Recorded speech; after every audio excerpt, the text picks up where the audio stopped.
buried in sand, swallowed by oceans, locked behind walls no one dares to open. These aren't just artifacts, they're ghost stories carved in gold, vanished by war, greed, and mystery. From ancient swords to lost empires, sacred flesh to stolen masterpieces, history has a habit of misplacing its most powerful relics. And we're still digging. This isn't treasure hunting. It's time travel with a body count. These are the 30 most mysterious lost artifacts in history. And every one of them is still missing. Before we dive into the abyss of lost history, quick question. Where in the world are you watching from? And what time is it right now? Midnight in Madrid? 3 a.m. in Manila? Drop it in the comments. We want to see how far this mystery spreads. And if unraveling the secrets of time, gold, and disappearance is your thing, hit that subscribe button. This is just the beginning. The Amber Room. They called it the eighth wonder of the world.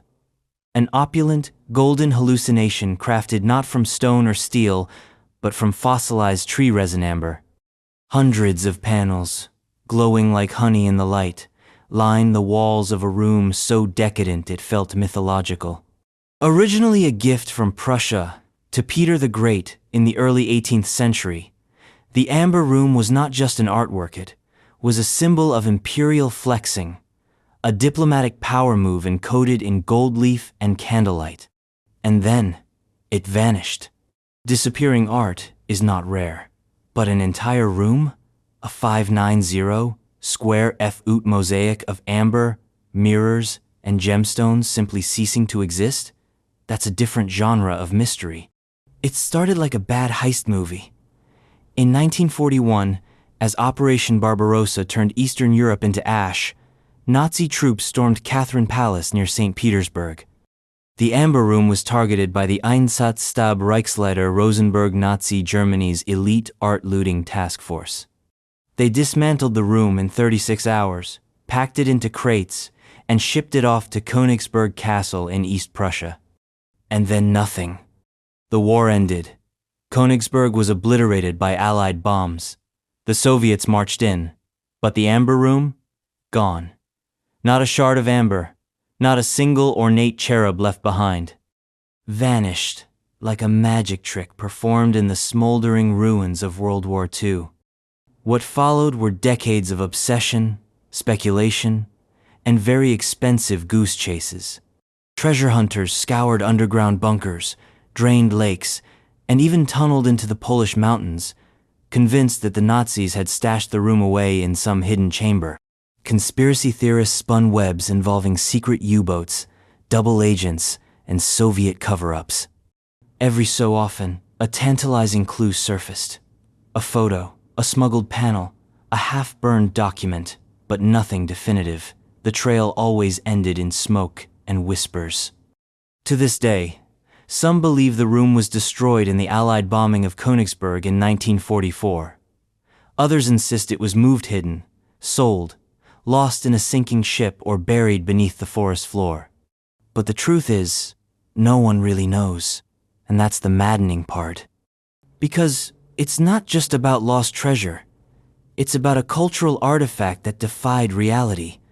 A room that looked like a hallucination sculpted from sunlight vanished into the void of history. The Russian government eventually gave up and built a replica. It took over 2 decades and cost millions of dollars, but the original still haunts history like a ghost. There's something primal about its loss, something that echoes deeper than gold or war. It reminds us that beauty, no matter how divine, can be destroyed, and worse, forgotten. And yet, this isn't the only sacred object to slip through the fingers of time. If the Amber Room was an imperial indulgence lost in fire and fascism, the next artifact is something even older, more holy, and infinitely more terrifying in its implications. Because next, we're heading into biblical territory. We're opening the lid metaphorically on the most sacred relic never found, the Ark of the Covenant. In the pantheon of lost treasures, the Ark of the Covenant is not just an artifact, it is the artifact.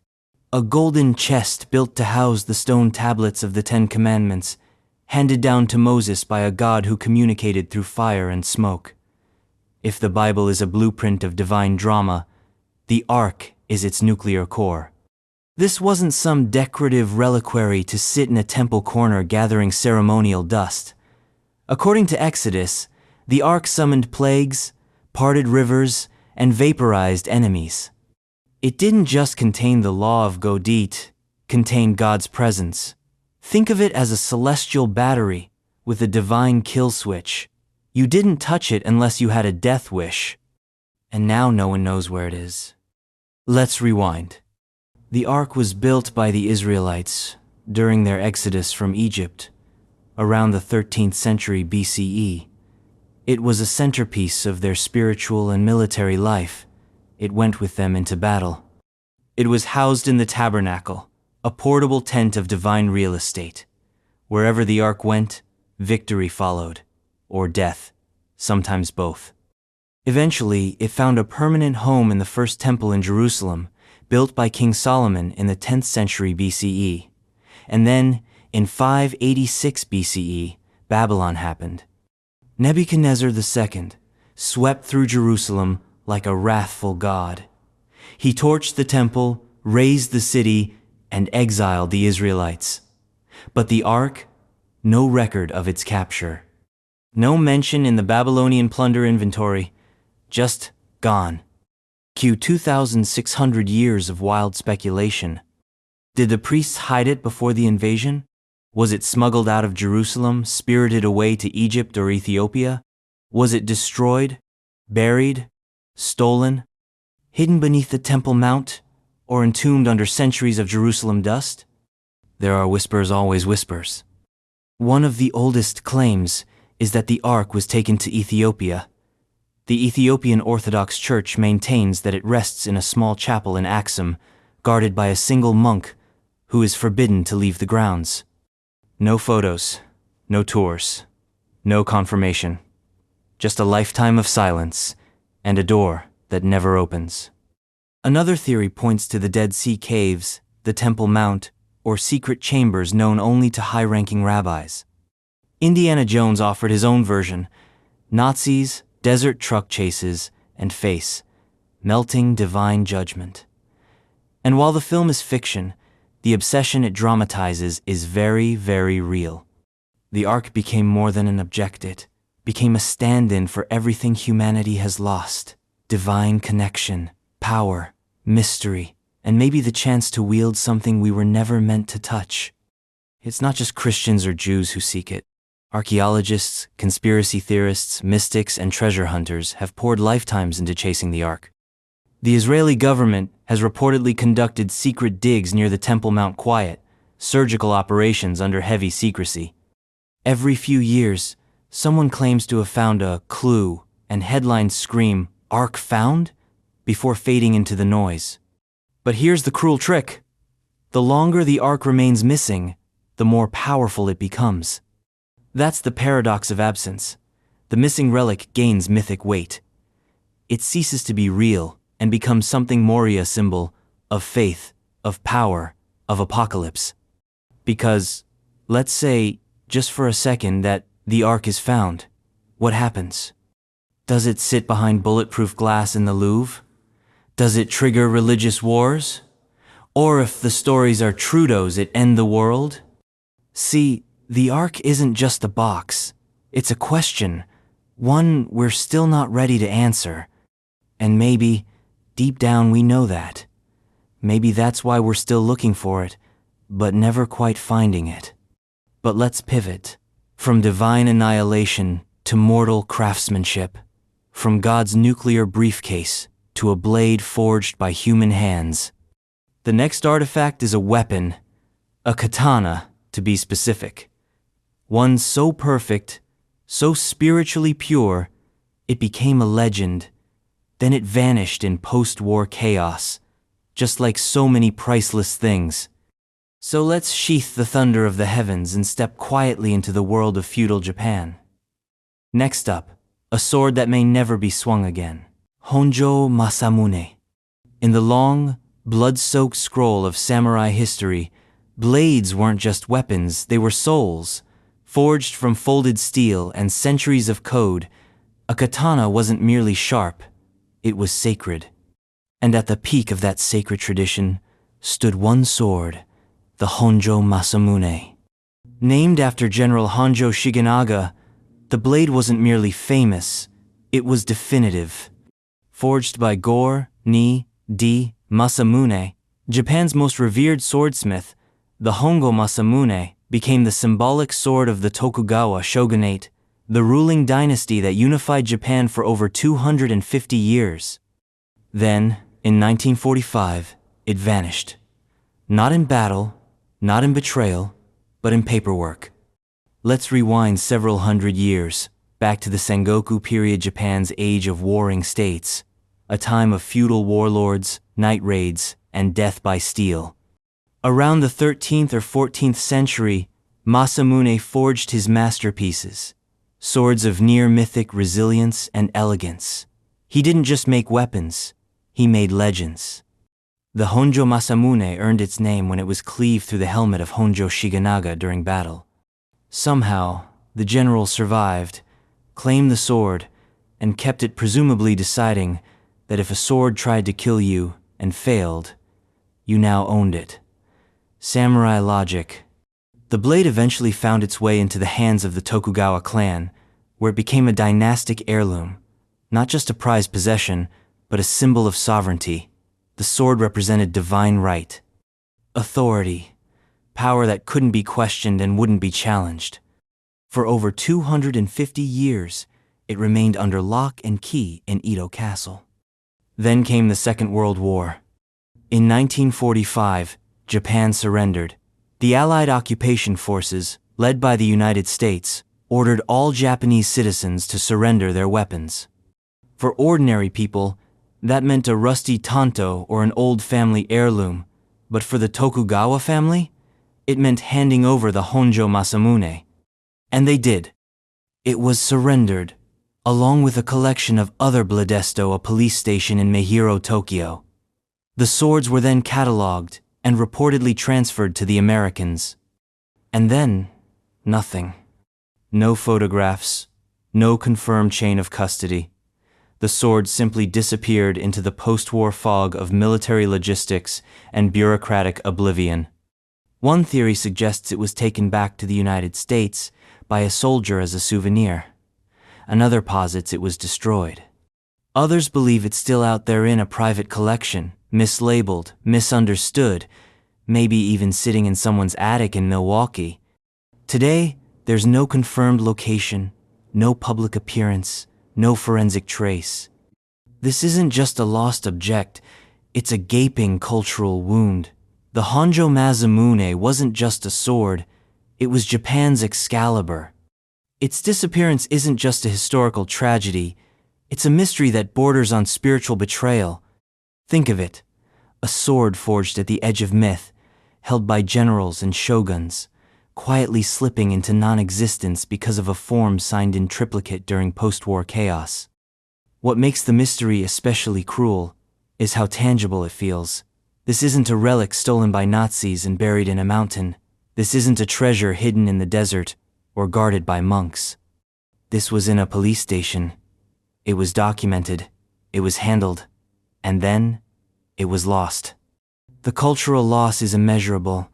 In a time where national pride was being dismantled piece by piece, losing the Honjo Masamune wasn't just symbolistic, was personal. For many Japanese, it marked the end of something irreplaceable. But here's the twisted hope. Because it vanished in such a mundane way, there's a chance, just a chance it still exists. Somewhere out there, in the back room of an American estate, or the private vault of a collector who doesn't know what they have, Japan's most sacred blade might be waiting, silent, undisturbed, still impossibly sharp. Until then, the Honjo Masamune remains the greatest unsolved blade in history. But if that was a loss born from post-war disorder, the next artifact's disappearance has darker tones closer to theft, ransom, and a century of silence. It's not a weapon or a holy relic. It's a piece of a painting, one that completed a masterpiece, one that was stolen in the dead of night, and never seen again. The Just Judges panel. A man walks into a church and steals part of a painting. Not the whole thing, just one section. The left panel. The part that shows a row of solemn men, haloed in moral gravitas, eyes cast downward in eternal judgment. The painting? The Ghent altarpiece, a 15th century Flemish masterpiece, dripping with symbolism and saturated with centuries of European religious fervor. Completed in 1432 by Hubert and Jan van Eyck, the altarpiece is a 12-panel explosion of Gothic detail and theological density. Every figure, every leaf, every fold of cloth feels carved from divine intent. And one day, in 1934, a piece of it simply vanished. The missing piece is called The Just Judges. It's not flashy, no angels blowing trumpets or lambs bleeding gold. It's a quiet, noble row of men believed to include portraits of contemporary leaders and perhaps even the Van Eyck brothers themselves. On the night of the 10th of April, 1934, thieves broke into St. Bavo's Cathedral in Ghent, Belgium. They bypassed the alarm system and removed the Just Judges panel with surgical precision. Nothing else was touched. No smears of paint. No damage. Just a clean theft, like a ghost slipping through a gallery.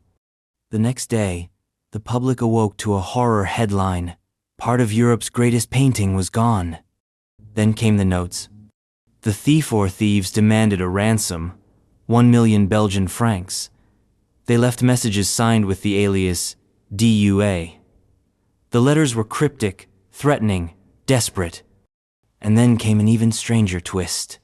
The return of one small section the Grisaille painting of St. John the Baptist, which had been stolen along with the Just Judges, was mysteriously sent back in a parcel. As if to prove they were serious. As if to say, we still have the good part. But the rest never came back. Authorities scrambled. Investigators interrogated suspects, including art historians, religious fanatics, and even members of the clergy. Over 2,500 homes were searched. Public outrage surged. A country obsessed over a piece of wood barely 5 feet tall. Then, silence. No one knows exactly what happened, but one deathbed confession set the conspiracy gears turning forever. In 1934, Arsène Godetier, a Belgian stockbroker and presumed art enthusiast, suffered a stroke. As he lay dying, he summoned his lawyer and whispered, "I alone know where the Ghent altarpiece is. It rests in a place where no one can recover it without arousing the attention of the public." Then he died. Just like that. Mike dropped into the abyss. No one ever found the panel. Some believe Godetier stashed it in a wall, a crypt, or the floorboards of some forgotten abbey. Others think it was burned in panic when the police got too close. Some even suggest it lies beneath a Belgian canal, waterlogged and unrecoverable, but the theories are endless and maddening. What makes this mystery so visceral is how tactile it is. This isn't a sword passed down through royal hands or a mythic relic from biblical lore. This is art, real, painted, hung on a wall, stolen in the dead of night. And yet it slipped into legend. To fill the void, the Belgian government eventually commissioned a replica by artist Jeff van der Weken. It's a stunning copy, seamless to the casual eye, but like all forgeries, it stinks of absence. It's a placeholder, a ghost. The Just Judges became a cultural scar. Belgium has never really stopped looking. Every few years, a new theory surfaces: a hidden tunnel, a coded letter, an old man who knows a guy. But nothing sticks. Nothing leads anywhere. The panel remains lost, just a phantom in every photograph of the Ghent altarpiece. But here's the punch. This isn't just about art. It's about justice. The missing piece depicts judges, moral authorities. And now they're gone, literally stolen, leaving a blank space where virtue used to be. It's a metaphor so heavy-handed, It could have been written by God himself. And yet, the painting survives. Incomplete. Haunted. The empty frame still hangs in the cathedral, a grim visual reminder that sometimes even our highest ideals, beauty, order, justice, can be cut out and carried away. But if the theft of the just judges was calculated and surgical, the next mystery is chaos incarnate. It's not a theft. It's a disappearance by force. A mountain of gold, a ransom for a god king, and an empire that swallowed it whole. Lost Inca gold. The year is 1532. The place, Cajamarca, nestled high in the Peruvian Andes, and at the center of this surreal, history-shattering encounter stands a god imprisoned in a room with golden walls. His name is Atahualpa, last sovereign emperor of the Inca Empire. He's tall, composed, wrapped in ceremonial textiles, and completely confused. One moment he was the Sapa Inca, divine descendant of the sun god Inti. The next, he's a hostage in his own palace, surrounded by pale-skinned men with gunpowder and steel. Francisco Pizarro and his band of 168 Spaniards had just pulled off the most improbable ambush in history. They captured the emperor without losing a single man. And now, Atahualpa is bargaining for his life. What do you offer when your gods have abandoned you and your people think you can't die? Gold. Specifically, a ransom so absurd, it became legend. Atahualpa promised to fill the room in which he was held, a chamber over 22 feet long and 17 feet wide, once with gold and twice with silver, floor to ceiling, every inch covered. It would take months, messengers, and a whole empire's worth of labor. Treasures poured in from across the Andes, ceremonial masks, sun discs, life-sized statues, ritual vessels, heirlooms passed down for generations. All melted. Everything that arrived was thrown into the Spanish forges and recast into neat bars. Gold artistry turned to bullion, culture alchemized into currency. By modern estimates, the total haul equaled over 13,000 pounds of gold and silver, enough to fund several wars, build cities, and permanently alter the economy of Europe. But the most astonishing part? That wasn't even all of it. Most of the Inca gold never arrived. Much of it was still en route when Atahualpa was executed by Garrote on the 29th of August, 1533, strangled in front of his people, despite the payment being nearly complete. Word spread fast. The Spanish had killed the Sapa Inca. Panic erupted across the empire. And the gold disappeared. Caravans turned around. Treasure was hidden in caves, thrown into lakes, buried in mountain passes. Some say loyalists stashed it away for a future resistance. Others believe it was sacrificed to the gods. Some suggest entire cities were abandoned with vaults full of untouched gold. Over the centuries, whispers evolved into full-blown obsession. Lost cities like Paititi, the El Dorado of the Andes, became treasure hunter legend. Expeditions followed. Conquistadors, bandits, archaeologists, CIA operatives, and modern-day lunatics with metal detectors and bad intentions. All looking for the same thing, gold, that was never meant to be found.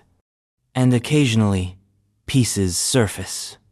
In the 20th century, Inca artifacts started appearing on black markets and in private collection sun masks, ceremonial goblets, jaguar idols. But they're crumbs. The real feast is still missing. If Atahualpa's ransom was a mountain of gold, then the part that vanished is a mountain range. And with every failed expedition, the myth grows. Because this isn't just about greed, it's about grief. The Inca gold isn't just treasure. It's the funerary echo of a dead civilization. 1,000 years of metallurgy, symbolism, and craftsmanship reduced to rumor and riverbeds. Some believe the bulk of it rests beneath Lake Titicaca, a sacred body of water that appears in multiple Inca creation myths. Others think it was buried beneath the jungle near Vilcabamba, the final refuge of the Inca resistance. And then there are those who claim to have found it, but they never seem to make it back alive. Documented attempts to recover the gold have ended in bankruptcy, disappearance, or death. A German adventurer claimed to have found the treasure in 1980 and then mysteriously died in a car crash. His notes? Lost. His photographs? Missing. And the treasure? Still legend. But there's a deeper twist. Some historians argue that the real treasure isn't even gold, it's knowledge. Inca quipus-knotted strings used for recording information were destroyed en masse by Spanish priests. The Inca had no written language, so when their empire fell, so did their history. What we lost was not just wealth, but identity. The gold, in this view, is a distraction. A glittering curse that keeps us from realizing the true plunder was cultural. But good luck convincing anyone of that. Because as long as the rumor persists, long as there's a whisper of one more hidden cave, one more satellite scan, one more cryptic map carved into a monastery wall, people will keep looking. After all, what could be more seductive than a god? King's broken promise and a trail of gold that leads nowhere? And yet, for all its chaos, the Inca ransom was still transactional. It was a negotiation, however doomed. But our next artifact is different. It's not just treasure, it's myth layered on top of myth. A train loaded with stolen gold, Nazi secrets, and vanishing rails. It might be real, it might be propaganda, it might be buried in a mountain tunnel. The Nazi gold train. It starts with a rumor, a whisper threading through the pine-slick hills of southwestern Poland. A tunnel sealed during the final days of World War II. A train, armored and secret, loaded with gold, jewels, and stolen art. And then, poof, gone. No records, no wreckage, no witnesses, just a phantom locomotive that rolled into legend. They call it the Nazi gold train. According to the lore, in the final chaotic months of 1945, as the Red Army thundered into Eastern Europe, Nazi officials in Breslau, modern-day Rock, scrambled to hide their loot. This wasn't small-scale looting. This was industrial theft. Trainloads of plunder pulled from museums, banks, and private collections across occupied Europe. The story goes that one of these trains left Breslau heading south, packed with an unholy cargo: gold bars, priceless art, military documents, perhaps even occult relics, and then vanished near the Owl Mountains in Lower Silesia. Some say it was driven into a pre-existing tunnel network built by the Nazis under Project Riese, a massive and still not fully understood construction scheme in the mountains. Others claim the train was rigged to blow if discovered. To this day, there's no official record of such a train, but the legend refuses to die. In 2015, things escalated. 2 treasure hunters, Polish, 1 German, stepped forward, claiming to have located the train using ground-penetrating radar near the town of Brzych. Polish officials took the claim seriously. The media exploded. Military units were called in, excavations were discussed, people started selling gold train merchandise. Tourism in Brzych spiked overnight. But the digs yielded nothing. No train, no tunnel, no gold. Just disturbed soil and a cloud of public embarrassment. Critics accused the duo of orchestrating a hoax for publicity. But others insisted the search was flawed, the evidence real, and the treasure still buried. So what are we left with? A ghost train, a buried rumor, and a country split between hope and humiliation. But the theory isn't as far-fetched as it seems. The Nazis absolutely buried treasure, tons of it. Artworks from the Louvre were stashed in salt mines. Gold was hidden in Austrian lakes. Hitler's regime was notorious for logistics, and as defeat loomed, the urge to hide wealth became pathological. The idea of a gold train disappearing into a secret tunnel isn't just plausible, it fits the pattern. And the setting makes it irresistible. The Owl Mountains are riddled with underground bunkers and unfinished tunnels, many still sealed since the war. Project Rize remains one of the most enigmatic Nazi ventures, a vast underground complex whose purpose is still debated. Command centers, weapons, labs, secret escape routes for high-ranking officials, or maybe a train vault. What adds spice to the conspiracy is the eerie lack of closure. Even after the 2015 letdown, independent treasure hunters have continued scouring the region. Some bring new tech, others bring old maps and older grudges. And every now and then, someone finds something. A sealed tunnel, a collapsed shaft, an old Nazi artifact that shouldn't be there. But the train? Still a ghost. The Polish government now walks a tightrope, eager to entertain the myth for tourism's sake, wary of feeding international media hype, and terrified of stumbling into some unmarked Nazi atrocity site. Because that's the dark undercurrent here. Even if the train is found, what else might be on board? Loot is one thing. Bodies are another. And this is where the line between treasure and trauma gets blurry. We're not just talking about stolen paintings. We're talking about wealth extracted from war, from genocide, from history's darkest ledger. So maybe the question isn't where is the train? Maybe it's should it be found? Still, the legend remains tantalizing. In a world of satellite imaging, sonar scans, and digital archives, the idea that a 100-ton train could simply disappear feels like a middle finger to modernity. And that's the real engine behind this myth, the sheer impossibility of it. A train that haunts a mountain, a tunnel that leads nowhere, a war that still won't end.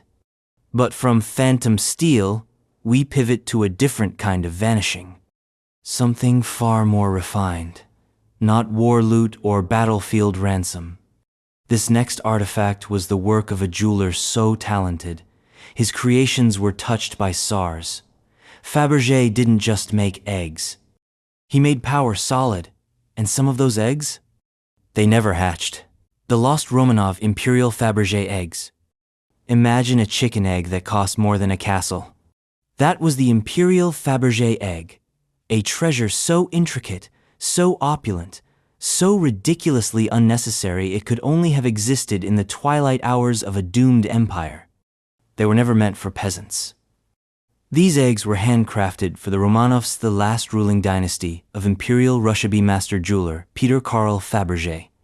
Between 1885 and 1917, 50 of these glittering wonders were made for the Tsars, most as Easter gifts for their wives and mothers. Not candy, not flowers, gold, diamonds, enamel. Surprise mechanisms more delicate than Swiss watches. Each egg was a flex, a jewel-encrusted declaration of divine monarchy. Today, 43 of those 50 eggs are accounted for, 7 are missing. That's right, the most valuable collectibles in Tsarist history just disappeared. So how do you lose a Fabergé egg? War, revolution, chaos. That's how. In 1917, the Russian Revolution roared through the palaces like a furnace. The Romanovs were executed in a basement. The imperial family's possessions were confiscated by the Bolsheviks, catalogued, crated, and hidden from public view. Some eggs were sold abroad to fund Lenin's fledgling government. Others were misplaced in Soviet archives, scattered, or stolen. But 7 of them, despite decades of global searching, have never resurfaced.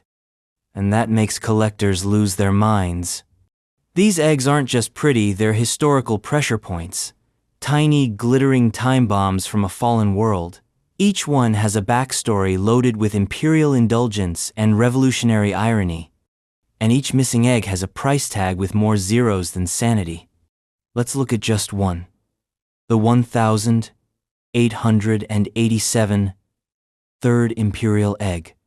It vanished after the revolution. For nearly a century, it was considered lost, maybe melted down, maybe in the hands of some Cold War oligarch.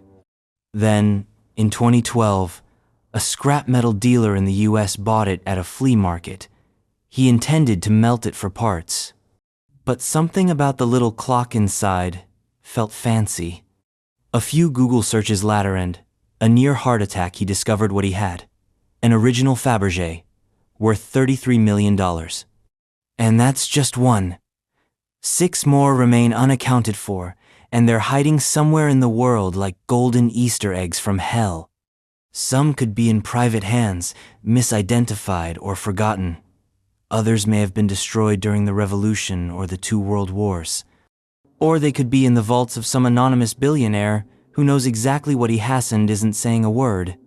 For art historians, it's a global scavenger hunt. Clues are microscopic.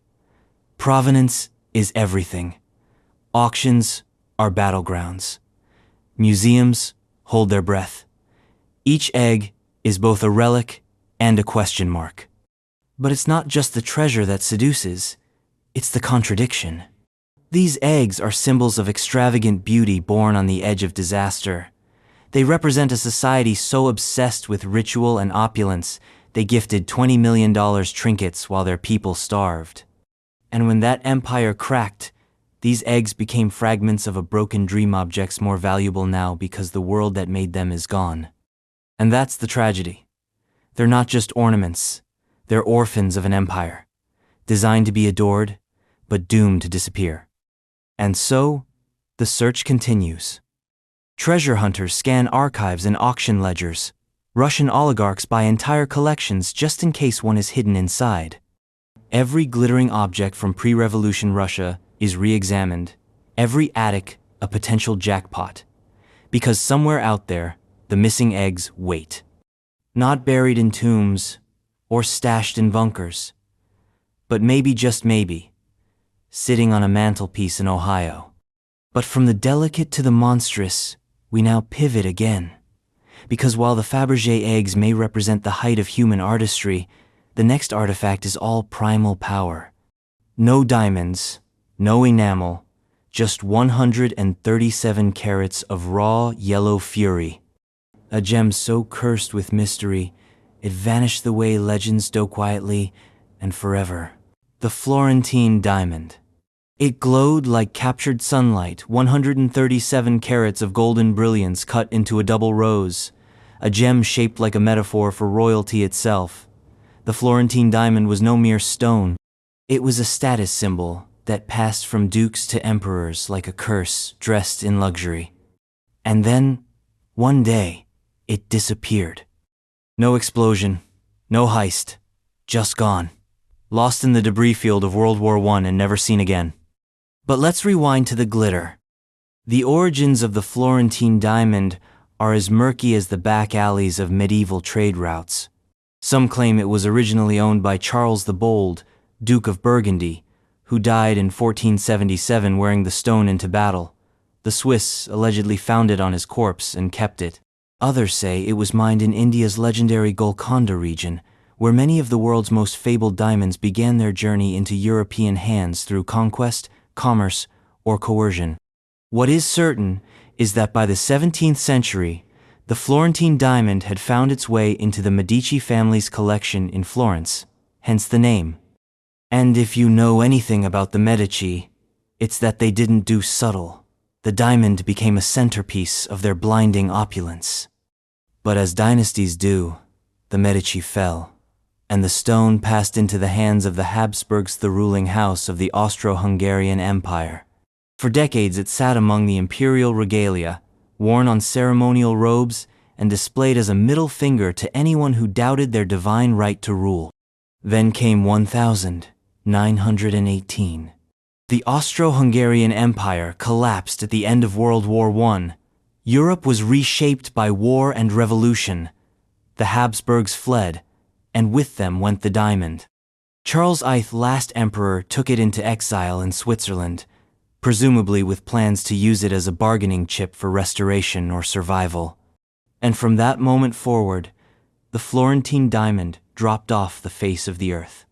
Gone, vanished, not a photo, not a sale record, not a rumor with legs. Some claim it was stolen in Switzerland by one of the emperor's own entourage. Others believe it was smuggled into South America and recut to disguise its origins, lost forever as tiny stones in anonymous rings.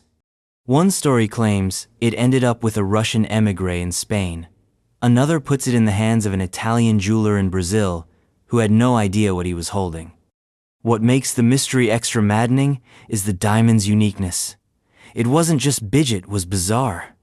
The Florentine was a lemony yellow, cut in a rare, multifaceted shape that made it almost unmarketable in disguise. If it still exists in its original form, someone, somewhere is hiding it on purpose. But why? Maybe the new owner is terrified. Owning a stone tied to centuries of fallen empires might feel more like a curse than a prize. The Medici, the Habsburgs. Each time the diamond changed hands, it seemed to coincide with a dynasty's collapse. Maybe it isn't a jewel, maybe it's a guillotine wrapped in gold.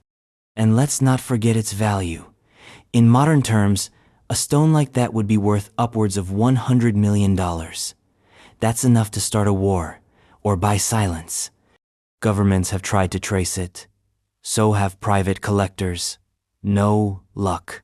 The Florentine has become the white whale of the gem world. Not just rare, not just valuable, but mythic. And that's the strange paradox. Its vanishing made it legendary. Had it stayed in Vienna, it might be behind glass today, photographed 1,000 times, admired but inert. Instead, it's alive in rumor, hunted in shadows, immortal in its absence. So now, when gemologists speak of it, they do so with a blend of awe and frustration. The Florentine is both a treasure and a taunt, a reminder that not everything sparkly stays in the light. But from the golden glow of one vanished stone, we move now to something holier, not in the blasphemous, jewel-encrusted sense, but in the biblical, awe and fear of God sense. Because while the Florentine diamond was the prize of emperors, the next artifact belonged to no man. It was sacred, a symbol of divine presence, carved in fire and carried across deserts. And just like the empires that tried to keep it too disappeared. The menorah from the Second Temple. It was meant to burn forever. 7 branches, solid gold, carved with almond blossoms and divine geometry. The menorah wasn't just a lamp, it was a symbol of divine covenant. A holy artifact from the ancient world that illuminated the heart of the Jewish temple in Jerusalem for centuries. Lit every day by the priests, its flame was meant to never die out. Then came the Romans, and the fire was extinguished. Let's rewind. The original menorah, one Moses crafted in the wilderness, according to divine instruction, was lost to time, likely during the destruction of Solomon's temple in 586 BCE by the Babylonians. But when the Second Temple was built, a new menorah was forged, larger, grander, still holy. By the time the Romans laid siege to Jerusalem in 70 CE, this golden menorah was the centerpiece of Jewish religious life. It stood in the inner sanctuary, a glowing reminder of God's presence. And when General Titus breached the city, he took it. The Romans didn't just conquer, they looted. They paraded their spoils through the streets of Rome in triumph, showing off the treasures of the temple like trophies from a divine conquest. The Arch of Titus, which still stands today, depicts the menorah being carried on the shoulders of Roman soldiers. You can see etched in stone, unmistakable. That's the last time anyone saw it. From there, the trail goes cold. Some say it was housed in the Temple of Peace in Rome, a grand structure meant to showcase plunder from the empire's eastern campaigns. But the temple was sacked during one of Rome's many civil wars. The golden artifacts may have been melted, stolen, or lost in the chaos. Others claim it survived and was taken by the Vandals during the sack of Rome in 455 CE. The Vandals, in turn, took it to Carthage. When the Byzantine general Belisarius conquered Carthage a century later, he supposedly brought it back to Constantinople. But then, silence. No definitive record, no archaeological confirmation, no secret Vatican vaults with golden lamps tucked beneath miles of marble. Just speculation. Some believe it was hidden, buried beneath the ruins of ancient Rome or sealed within a crypt under the Vatican. Others think it was taken to Jerusalem and concealed by those who hoped one day the temple would rise again. And more mystical theories abound that it was divinely protected, removed from the world before it could be defiled, and will only return with the Messiah. Whatever the truth, its absence has created a vacuum of almost mythological power. For Jews, the lost menorah is a relic of unspeakable holiness, a symbol of exile and return, destruction and endurance. For Christians, it's part of the early roots of the faith. For archaeologists and historians, it's a riddle. And for treasure hunters, it's a white-hot obsession. Because it wasn't just symbolis, it was real, tangible. 100 pounds of ancient gold forged into a divine candelabra. And somewhere, maybe, it still exists. In 1996, rumors swirled that the Vatican held the menorah in its secret archives. The Israeli chief rabbinate even asked the Pope for access. The Vatican denied the claims. No menorah, no secrets. Just silence echoing back. But let's not pretend this is just about religion. This is about power. To possess the menorah would be to own a piece of history, so loaded with spiritual and political meaning, it would destabilize entire ideologies. It's not just a lamp, it's a divine lightning rod, a relic too dangerous to surface. And yet, its shadow burns on, in memory, in symbol, in stone. It's in the emblem of the modern state of Israel, which features a menorah flanked by olive branches. It's in synagogues around the world. It's in the hearts of those who still wait for a return, not just of the artifact, but of everything it represented. But now, from the divine to the imperial. The next artifact was also made of gold, also once carried by an empire. But where the menorah was sacred, this next relic was political, a jade seal that marked the very will of heaven. Lost in a swirl of dynasties, revolts, and assassinations, it's the most powerful object in Chinese history. The heirloom seal of the realm. In the heart of ancient China, power wasn't just held, it was stamped, not with signatures or scepters, but with jade. One single piece of it. A square chunk of divine authority, carved from a rare stone gifted by the god Sor, at least by the mountain that touched the heavens. It was called the heirloom seal of the realm. And it didn't just validate documents, it legitimized dynasties. Then, one day, it vanished.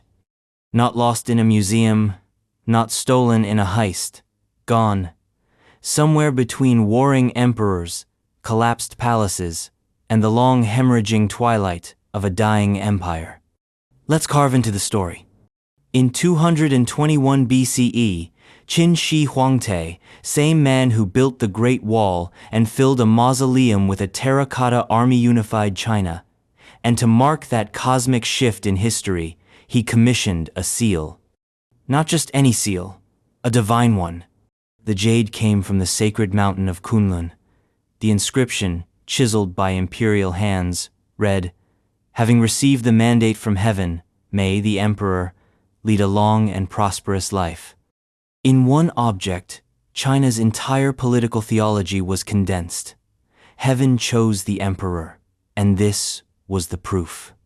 For the next 900 years, the heirloom seal of the realm passed from one ruling family to another, or rather, it should have. Because in reality, it was stolen, hidden, faked, recarved, and possibly duplicated.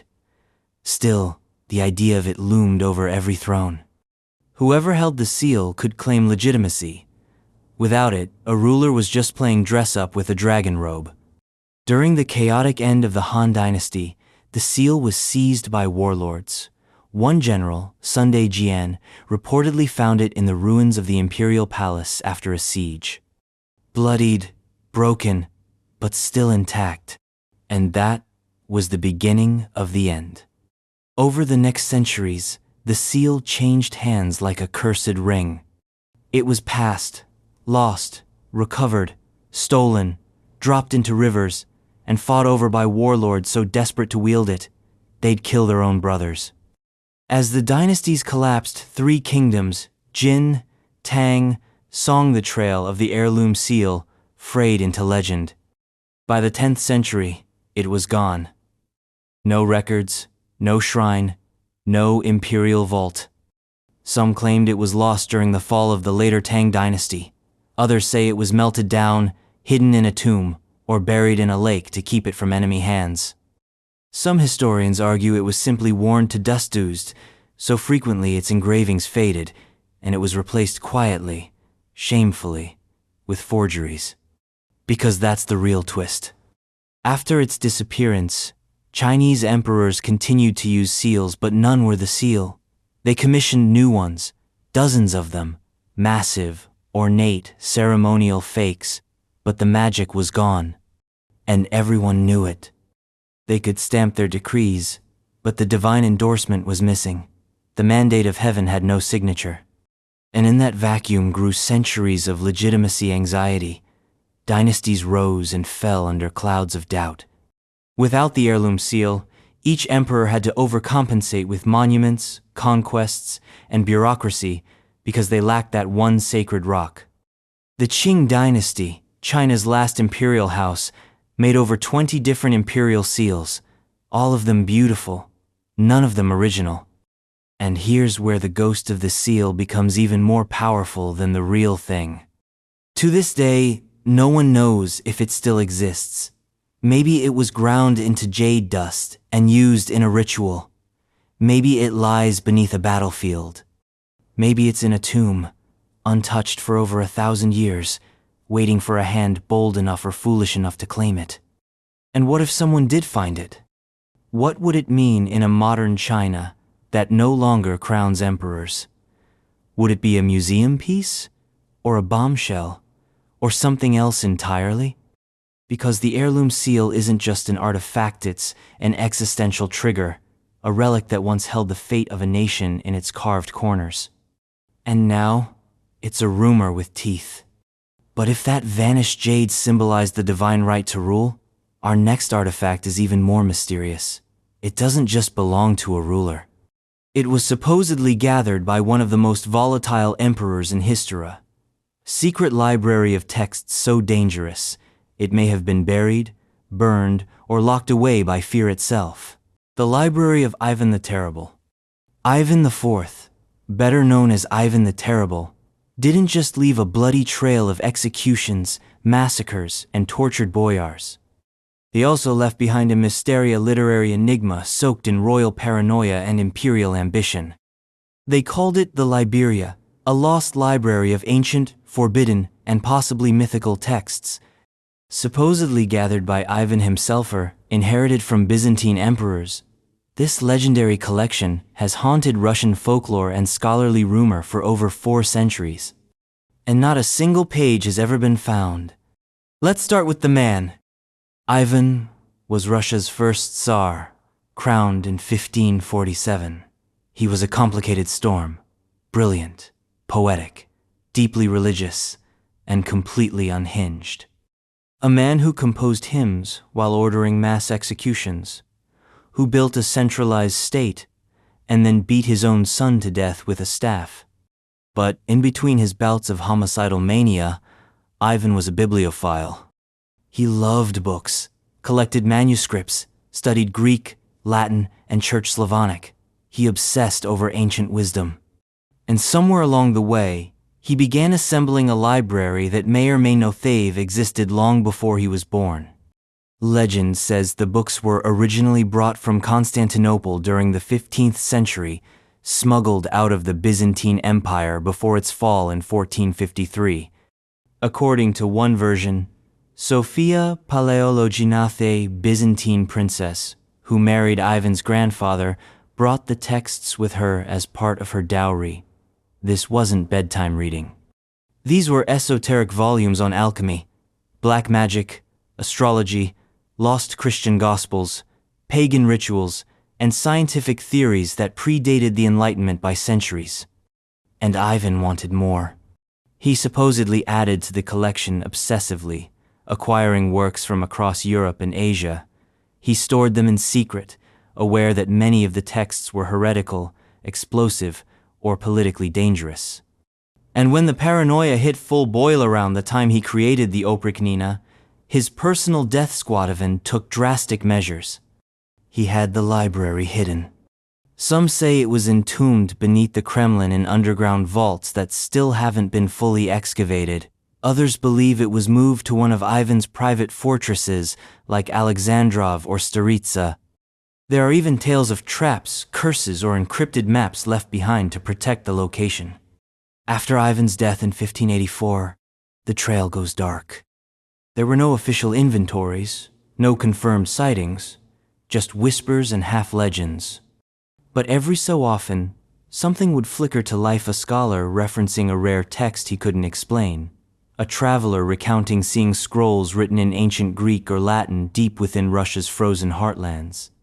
One of the most tantalizing mentions came from German scholar Johannes Wettermann, who in the 17th century claimed he saw texts in Moscow that matched none in the known world. Another clue surfaced in 1724 when Peter the Great commissioned a thorough search of the Kremlin's underlevels, dozens of sealed rooms, chambers beneath chambers, but the search was halted after cave-ins and no conclusive findings. Today, parts of the Kremlin remain off-limits to archaeological excavation. And while no definitive ban exists, let's just say the Russian government isn't rushing to dig up basements beneath centuries-old cathedrals. So what if the library is still there? Buried beneath the Tsar cannon, hidden behind walls in the Ivan the Great bell tower, or sealed in the same brick that built Russia's first empire? What's inside? Lost philosophical works? Ancient mathematical treatises? Heretical scriptures that could upend the religious canon? Or nothing, just stone, dust, and disappointment? That's the haunting duality of the Liberia. It could be a hoax, a collective hallucination born from historical hearsay and Tsarist mystique. Or it could be the greatest library ever lost in intellectual time bomb, sealed in silence. Its absence gnaws at Russia's scholarly soul. The idea that Ivan the Terrible, of all people, might have been the guardian of secrets too dangerous for history is almost poetic. A man whose hands dripped with blood, clutching scrolls of forgotten light. But if the Liberia is real, finding it would be like punching a hole in time. It could rewrite history, religion, science. Or it could prove what some already fear, that our ancestors knew more than we do, and we've been stumbling in their shadow ever since. But now, from lost libraries to lost legions, our next mystery isn't about books or symbols of power. It's about an army. 50,000 soldiers swallowed whole by a desert. No bodies, no weapons, no witnesses. Just one ancient historian's word and a sea of sand. The lost army of Cambyses. 50,000 men marched into the desert. Not a metaphor. Not a poetic flourish. An actual army, Persia's finest, sent by King Cambyses II, son of Cyrus the Great, ruler of the largest empire the world had yet seen. And then, nothing. No battle, no retreat, no wreckage, just sand. According to the Greek historian Herodotus, the year was around 525 BCE. Cambyses had recently conquered Egypt, and, like many conquerors with too much power and not enough chill, decided to pick a fight with the Oracle of Amun at the Siwa Oasis. The Oracle, famous for predicting divine will, had refused to acknowledge him as pharaoh. Cambyses, offended to his core, dispatched 50,000 men to raise the temple and silence the gods. They never made it. Herodotus tells us that the army departed from Thebes, heading west into the Sahara. After 7 days, they reached an oasis, likely Karga. Then they continued into the desert towards Siwa. And there, the desert responded. A sandstorm, not a dust-up, a full-scale meteorological exorcism, walls of wind and grit howling from the earth, the kind of storm that doesn't just obscure vision, it unmakes it. Herodotus wrote, "A great wind arose from the south, burying them beneath a mountain of sand. 50,000 men. Gone. No armor, no bones, no spears gleaming in the sun, no messages sent back. The storm became a mouth, and the army became a swallowed prayer." And here's the thing, Herodotus wasn't writing fan fiction. He was the father of history, or, depending on who you ask, the father of lies. But even if his numbers were bloated or his facts embellished, something happened. For 2,500 years, the tale of Cambyses' lost army has danced between myth and obsession. Some scholars dismissed it outright, too dramatic, too clean. Others believe the event occurred, but on a smaller scale. A caravan, maybe. A detachment. Not an entire army. But treasure hunters? They didn't need convincing. The Western Egyptian desert became a magnet for adventurers and lunatics. Explorers combed the sands. Scholars theorized about possible routes.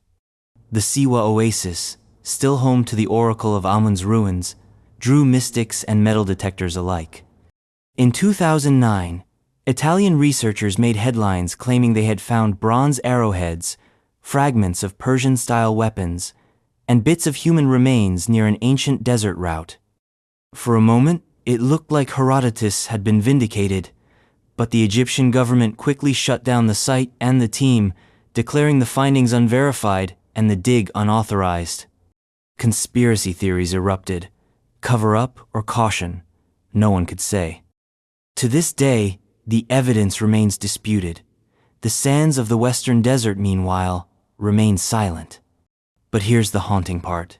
Deserts don't forget. They preserve. If an army did vanish beneath the dunes, their remains are still there, trapped under hundreds of feet of shifting earth. An entire moment in history, frozen by nature's wrath. The idea of 50,000 people evaporating into landscape is more than eerie, it's existential.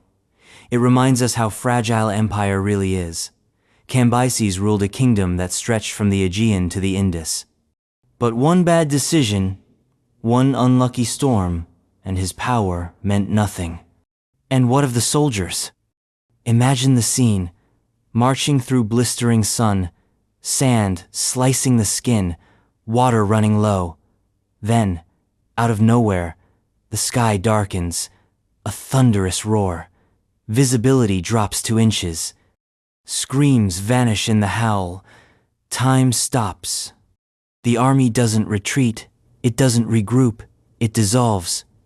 It's a military haunting, one of the greatest mass disappearances in ancient history. And still, the desert waits.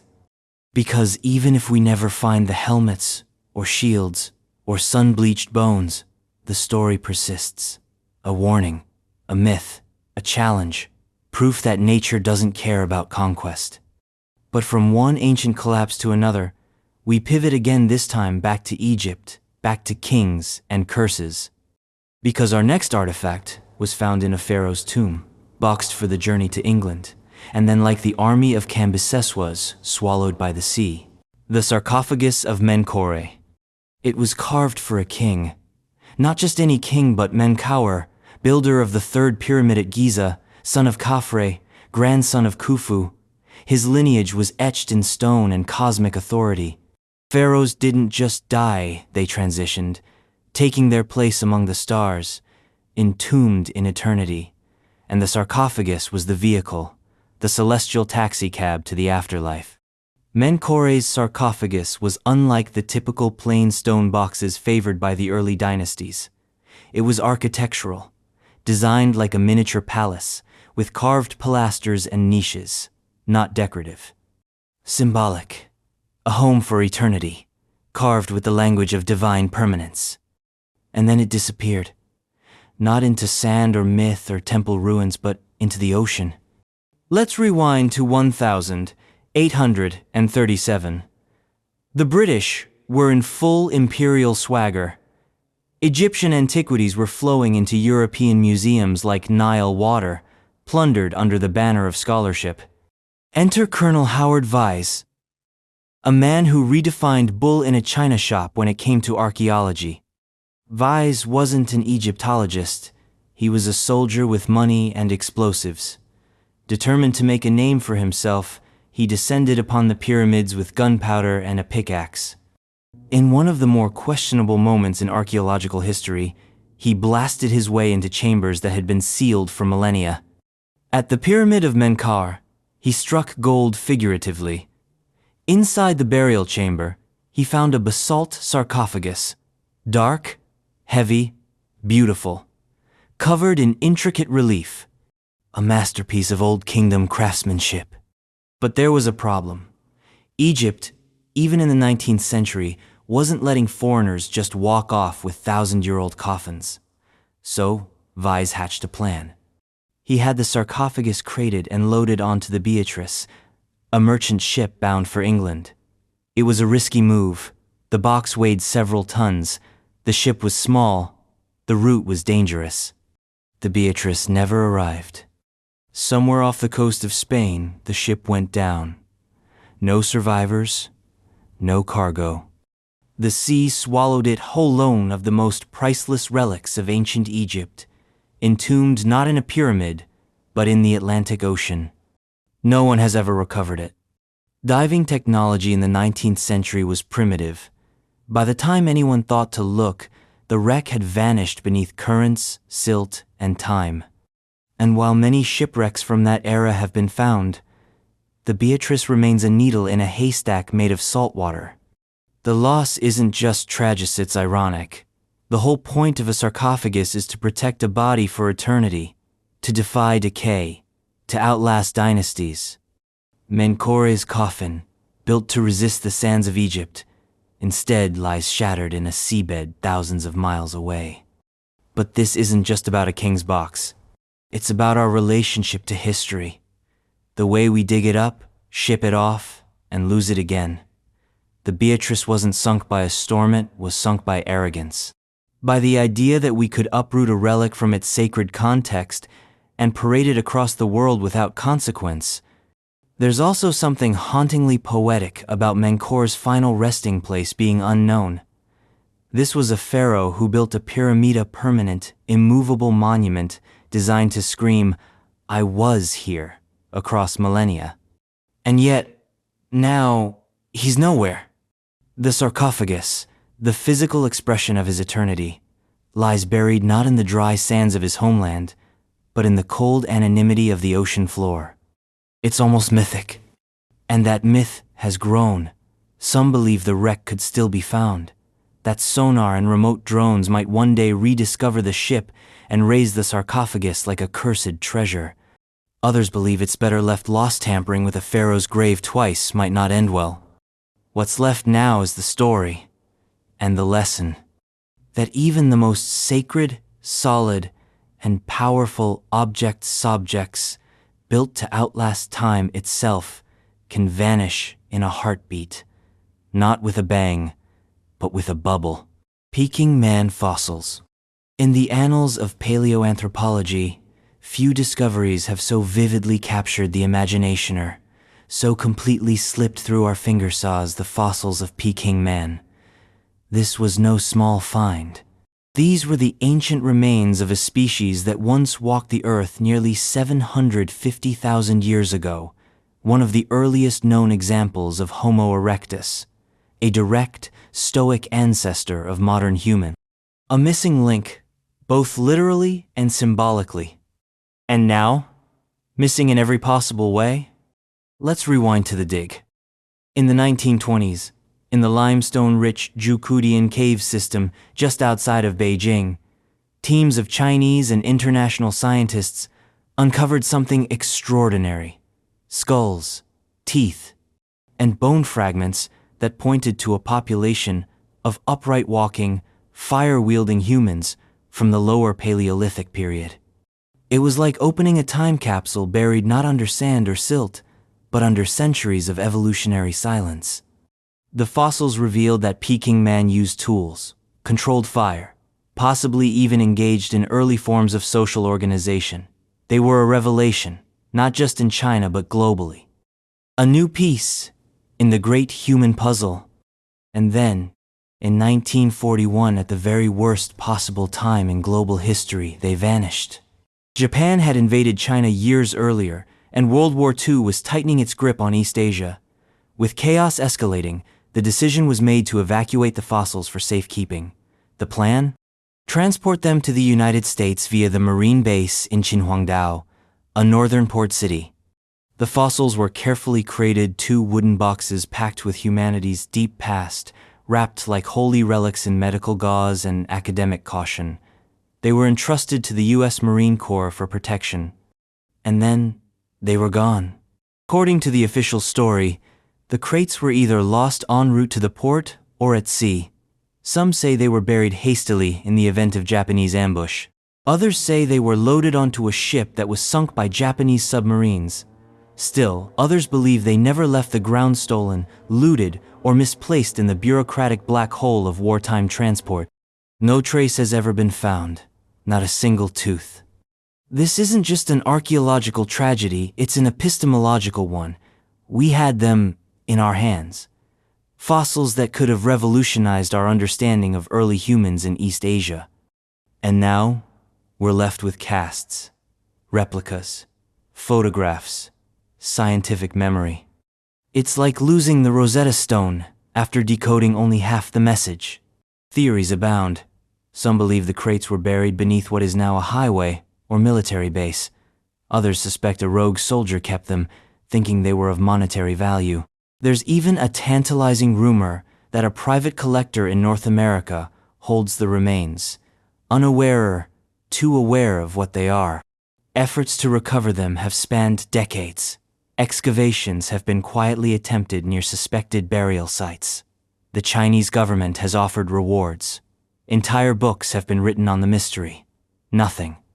And the cruel irony? If the crates had contained gold or diamonds, maybe more people would have looked harder.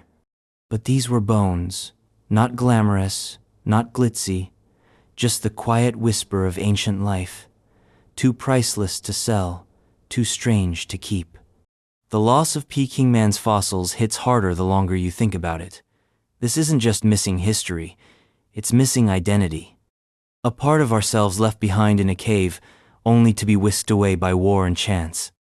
And yet, the cave still stands. Jukudian has become a UNESCO World Heritage Site. Visitors come from around the world to stare into the pit where Peking Man once lay. It's a monument not just to discovery but to absence. A living shrine to what we had and what we lost. And maybe, just maybe, the fossils are still out there. Packed in forgotten crates in a government warehouse, buried beneath a railway, or entombed in some collector's vault, waiting to be rediscovered not as treasure, but as memory. Because sometimes the most mysterious artifacts aren't the ones hidden by nature. They're the ones hidden by history itself. Eberswalde Horde. Germany, 1913. Just a few months before the world would spiral into mechanized hell, a group of workers in Eberswalde, Brandenburg, stumbled upon something buried beneath the soil. Not bones. Not ruins. Gold. A lot of it. What they unearthed would come to be known as the Eberswalde Horde, of the largest prehistoric gold finds in continental Europe. It consisted of 81 objects, bowls, bracelets, neck rings, spirals, and raw ingots, all masterfully worked from pure gold. The collection dated back to the Bronze Age, around 1000 BCE, and likely belonged to a chieftain or a wealthy, elite family. The craftsmanship was meticulous metal twisted like rope, plates hammered paper-thin, symbolic motifs echoing a world lost in prehistory. It was a glimpse into an ancient European civilization that left no written record, just beauty buried in earth. And then, Thousands of years after it was hidden, the hoard disappeared again. Not buried, not misplaced, stolen. By the Nazis, by the Soviets. Take your pick, this was the 20th century. After its discovery, the hoard was kept in Berlin, in the Museum für Vor- und Frühgeschichte. It was considered a national treasure, a symbol of Germany's ancient roots and cultural heritage. It even became a tool for nationalist narratives during the Nazi regime, a glittering link between Aryan mythology and archaeological legitimacy. Then came 1945. Berlin fell. The Red Army surged into the city like a biblical flood. Museums were bombed, archives were looted, artifacts vanished in the frenzy of vengeance and acquisition. The Eberswalde Horde was one of them. For decades, no one knew what happened. Germany assumed it had been destroyed, lost in fire and rubble. The Soviet Union, tight-lipped as a tomb, said nothing. Then, in the 1990s, decades after the Cold War began to thaw, something strange happened. Photos surfaced. The hoard, or what looked very much like it, was spotted in Russia, in storage, under lock and key in the Pushkin Museum of Fine Arts in Moscow. There were no announcements, no formal acknowledgments. Just the quiet confirmation that yes, the hoard existed, yes, it was in Russian hands, and no, it wasn't coming back. To this day, Russia refuses to return the Eberswalde Horde to Germany. Officially, it's trophy art spoils of war, kept in retaliation for what the Nazis looted from the USSR. A political middle finger cast in gold. Germany, meanwhile, has demanded its return, multiple times. Each request hits the same stone wall of post-war grudges and diplomatic deadlock. The tragedy here isn't just political, it's cultural. The hoard isn't just gold, it's evidence. A priceless puzzle piece from an ancient world that predates borders, flags, and ideologies. And it's being held hostage by ghosts of a war that ended before most people alive today were even born. But the Eberswalde Horde's story cuts deeper. It asks a hard question. Who owns history? Is it the nation that finds it? The one that keeps it safe? The one that takes it in war? Or the one that tells the best story about it? And here's the bitter, Iranian object that survived 3 millennia underground, untouched by war, empire, or time, only to be buried again by politics. Not lost, just unreachable. It still exists. Somewhere in Moscow, inside a climate-controlled vault, watched by silent guards and visited only by curators and diplomats. A hoard that once dazzled the Bronze Age elite now collects dust in the custody of bureaucrats who will never wear it, never use it, never understand the lives it once adorned. It's not missing in the traditional sense, but it might as well be. Patiala necklace. If power had a pulse, it would glitter. In 1928, in the princely state of Patiala, nestled deep within British India, one of the most outrageously opulent objects ever created materialized into existence. Commissioned by Maharaja Bhupinder Singh and crafted by the legendary House of Cartier, the Patiala necklace wasn't just jewelry, it was a declaration, a jeweled thunderclap in a world still dazed by colonial arrogance. It was nearly breastplate-sized, containing 2,930 diamonds, and weighing in like a small chandelier. Its centerpiece was a 234-carat De Beers yellow diamond, then the 7th largest faceted diamond on Earth, suspended like a sun caught in mid-collapse. Surrounding it were Burmese rubies, platinum chains, and countless stones whose combined value would easily rival the GDP of small nations. And then, like so many symbols of impossible wealth, it vanished. Let's break it down. Maharaja Bhupinder Singh was no minimalist. He had fleets of Rolls-Royces, cricket teams, palaces that could out-bling Versailles. His necklace was the peak of this golden fever dream. It was worn in public only a few times, photographed like the rare celestial body it was. But after India gained independence in 1947 and the princely states were absorbed into the Republic, the necklace disappeared from the Patiala royal treasury. No heist, no dramatic auction, no flaming collapse of empire.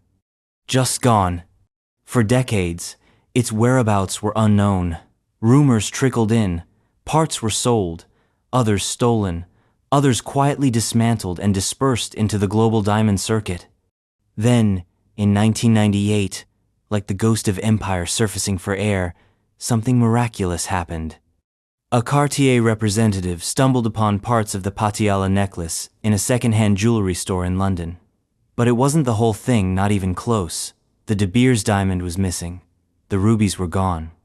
Only the platinum skeleton and a few stray stones remained. Cartier, to its credit, bought the remains and began a meticulous restoration. Missing stones were replaced with synthetic gems and replicas. It was displayed briefly. Museum lighting, velvet gloves, glass cases. But it was never whole. The original Patiala necklace, in its full jaw-dropping glory, has never been reassembled. The centerpiece diamond has never resurfaced. Maybe it's in a private vault in Dubai. Maybe it was cut down, repurposed, anonymized. Maybe someone wears it now, unaware of its origin, an emperor's relic reduced to accessory. What makes this story especially brutal is its metaphor. The necklace was forged at the exact intersection of colonial wealth and princely extravagance. It was Indian royalty commissioning Parisian artisans with African diamonds to outshine their colonizers. A bizarre, beautiful rebellion made of light. And then, history crushed it. Post-independence, royal wealth evaporated. The Maharajas were stripped of their privy purses. Palaces fell into disrepair. Treasure vanished into auction houses, collector vaults, and unmarked shipping crates. The Patiala necklace became one more casualty of this transition, a thing too opulent to exist in a democratic age, too weighted by its colonial context to survive intact. Today, the necklace's partial resurrection exists as a museum piece, a conversation starter.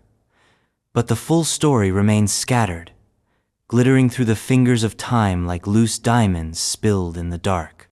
And here's the cruel twist. Had it not been lost, it might never have become legend.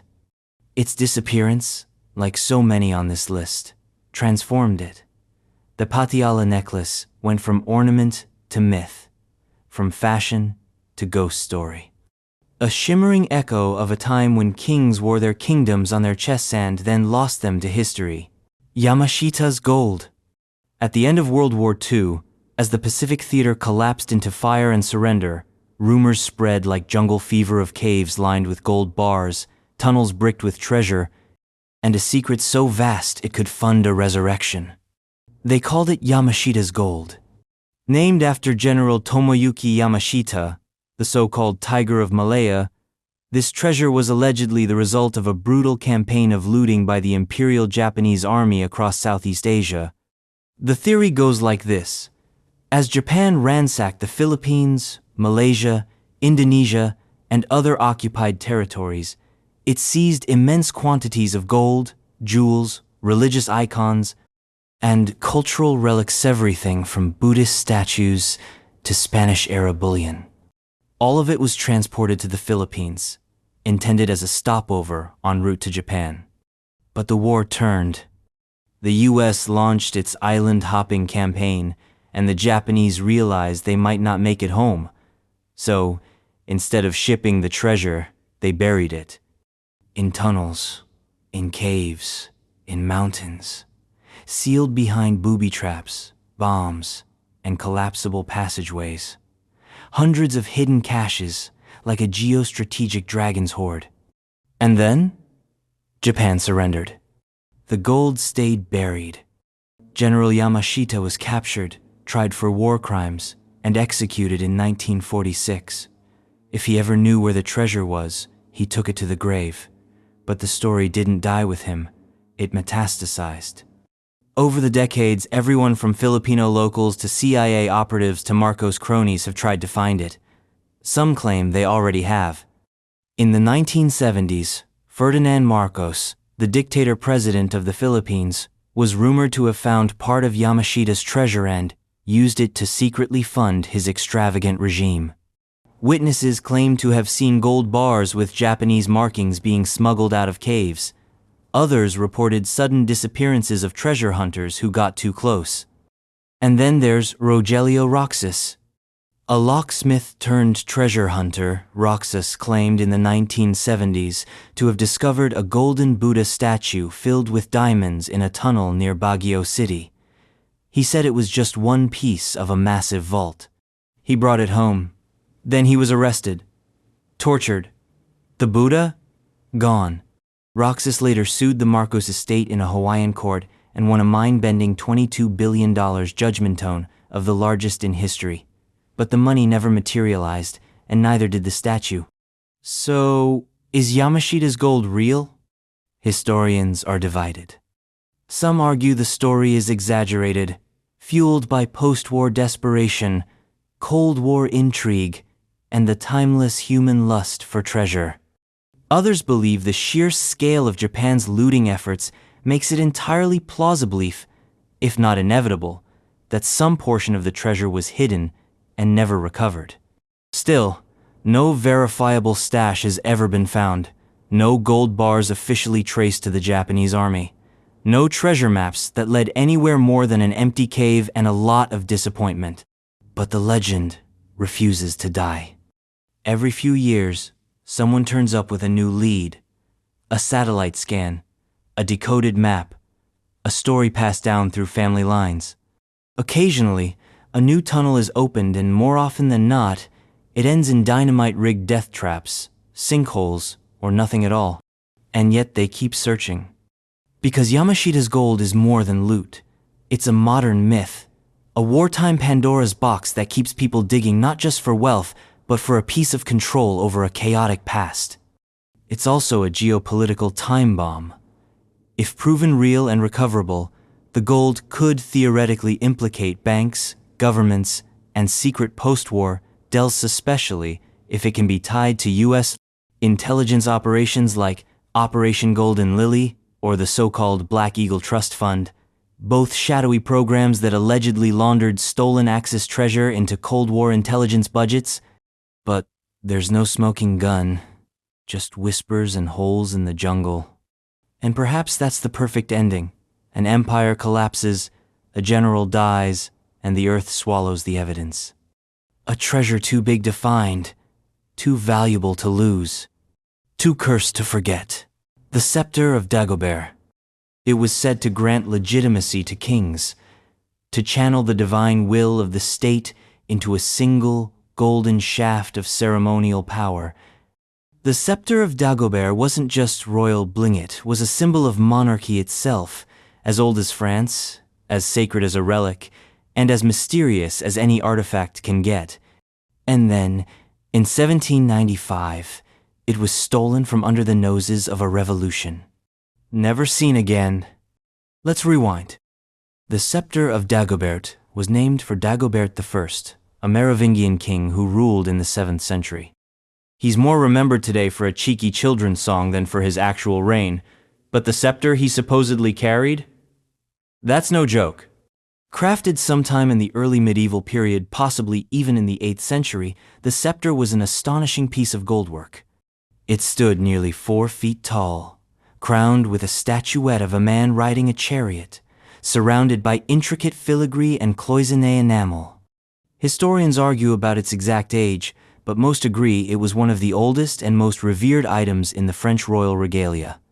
And regalia in France mattered. These weren't just accessories, they were tools of statecraft. Each item, the crown, the sword, the ring, the scepter, was designed to link the monarch to divine authority and ancient tradition. The Scepter of Dagobert was kept in the Basilica of Saint-Denis, the burial site of French kings and a veritable museum of monarchy. It was brought out only during coronations or major ceremonies, handled with awe, guarded with intensity. until it wasn't. In the chaos of the French Revolution, as the new republic worked to erase all signs of monarchy, symbols of royal power became targets.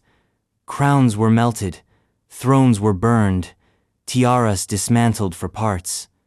But the scepter? It wasn't publicly destroyed, it was stolen.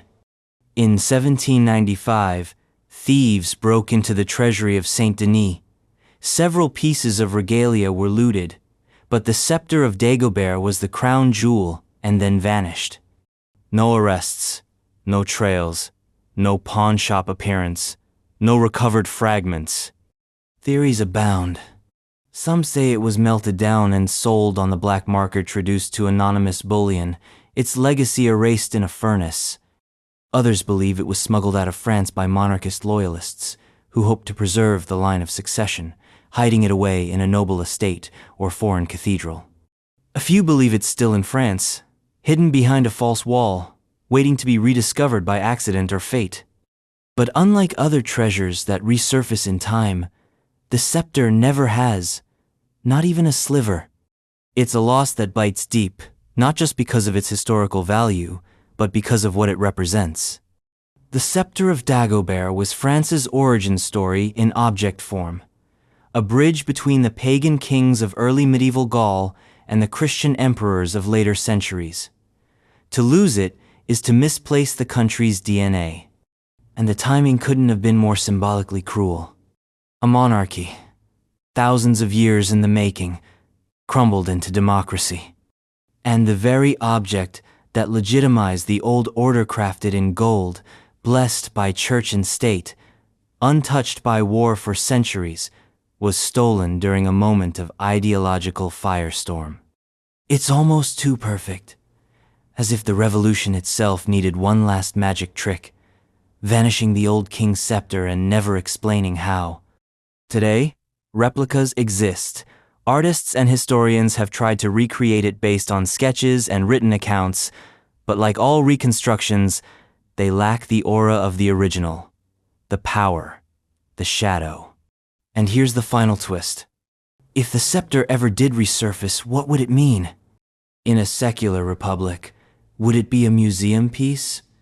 Or would it reawaken old dream-soft monarchy, heritage, bloodlines, and the divine right of kings? Or maybe it's better this way. Buried in time, disguised, lost, a ghost in gold, a monarch's whisper, locked in the void. Crown Jewels of England, original. They say heavy is the head that wears the crown, but heavier still is the silence where the crown should be. In the early 13th century, King John of England, yes, that King John, the villain of every Robin Hood retelling, was having a very bad time. Rebellion, excommunication, humiliation at the hands of his barons, and the recent signature of the Magna Carta under duress had left him bitter, paranoid, and on the run. And somewhere along that desperate sprint across eastern England in 1216, he lost the crown jewels. Not one gem, not a ring, the entire royal regalia. Let's rewind to the last act of John's disaster-prone reign. It was October. The king was retreating from rebel-held London and trying to reach the relative safety of Lincolnshire.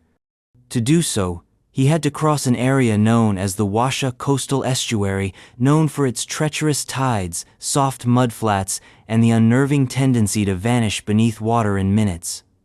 As the story goes, King John fell ill and traveled a safer inland route. But his baggage, train-laden with gold, relics, goblets, crucifixes, swords, scepters, robes, and yes, the crown jewels, was ordered to take the shorter path across the Wash. That's where things went sideways. The carts, pulled by horses and oxen, sank into the mud as the tide began to rise. In a matter of hours, the estuary swallowed the entire convoy. Soldiers, servants, treasure gone. Sucked into the marsh and smothered beneath incoming water. By the time John received the news, he was bedridden with dysentery. He died shortly thereafter, some say from illness, others from sheer humiliation. The crown jewels were never recovered. Let that sink in. The very symbols of English monarchy, the divine instruments of coronation, legitimacy, and power buried by an angry ocean in one of the country's most unremarkable-looking bodies of water. What exactly was lost? Well, it's hard to say. Inventories from the 13th century aren't exactly airtight, but we're talking about a collection that would have included ceremonial swords, royal orbs, crowns encrusted with early gems, and sacred relics used in coronation rites, many of them hundreds of years old at the time, items passed down from Norman and possibly even Anglo-Saxon rulers. Gone. In later years, new regalia was commissioned. The monarchy limped onward, but the original Sette foundational bling of English kings remains somewhere beneath the mudflats of the Wash, possibly still intact under layers of silt and sediment. For centuries, treasure hunters have fantasized about recovering it. The Wash, after all, is still there changing with the tides, but mapped, dredged, and scanned with modern technology. And yet, no luck. The terrain is unforgiving, the mud almost geological in its hostility. Attempts to locate the treasure have yielded nothing but rumors, silt, and the occasional broken cartwheel. Some believe it was never there, that the story is royal propaganda myth crafted to explain away theft, betrayal, or deliberate abandonment. Others argue it may still be there, but crushed, scattered, or buried so deep it will never resurface. And here's the dark twist. If it were found, it might destabilize more than it resolves. Because today's crown jewels housed in the Tower of London, guarded by yeoman warders, ogled by tourists are not the originals. They were recreated after the English Civil War, when Cromwell's Republic melted the monarchy's sacred items into coin. If the original regalia were recovered tomorrow, it would cast a long, confusing shadow over everything we thought we knew about the pageantry of British royalty. Which set is real? The modern crowns worn by Elizabeth II and Charles III, or the relics buried in royal shame beneath the tides? In that way, the lost crown jewels are more than treasure, they're a metaphor for the fragility of power, the arrogance of kings, and how quickly a divine right can drown in an indifferent sea. Even the crown can be lost, not in battle, not by sword, but by mud, by tide, by hubris. Tucker's cross. It was green, glowing, and impossibly rare-ian emerald-studded golden cross found at the bottom of the sea. Small enough to hold, priceless enough to spark obsession. They called it Tucker's Cross, and for a moment in the mid-20th century, it was the crown jewel of marine treasure hunting. Then one night, it vanished, stolen from a locked display case in Bermuda. No alarms, no witnesses, no trail, just gone. And never seen again. Let's rewind to 1955. Teddy Tucker wasn't a scholar. He was a fisherman, diver, and self-taught treasure hunter, a Bermuda-born explorer with saltwater in his veins and a sixth sense for the ocean's secrets. While diving off the coast of Bermuda, Tucker discovered the wreck of a Spanish galleon, one of hundreds lost in the treacherous reefs and shifting currents that made the island notorious for maritime disasters. And in that wreck, glinting among the coral and sand, was the cross. Roughly the size of a palm, cast in 22-karat gold, encrusted with dozens of emeralds, deep green, square-cut and perfectly intact. The craftsmanship suggested Spanish origin, likely a religious artifact intended for a New World church or a high-ranking clergyman, but it never made it. Somewhere between Havana and Madrid, the galleon sank, and the cross became a secret, whispered to the fish for 400 years. Tucker's find was more than a relicit, was a revelation, a piece of lost colonial history yanked from the deep, radiating faith, empire, and blood. He didn't sell it. He donated it to the Bermuda Maritime Museum, where it became the centerpiece of the collection, a glowing talisman, of the island's shipwreck-laden history. Then came 1975. Queen Elizabeth II was scheduled to visit the museum as part of a royal tour.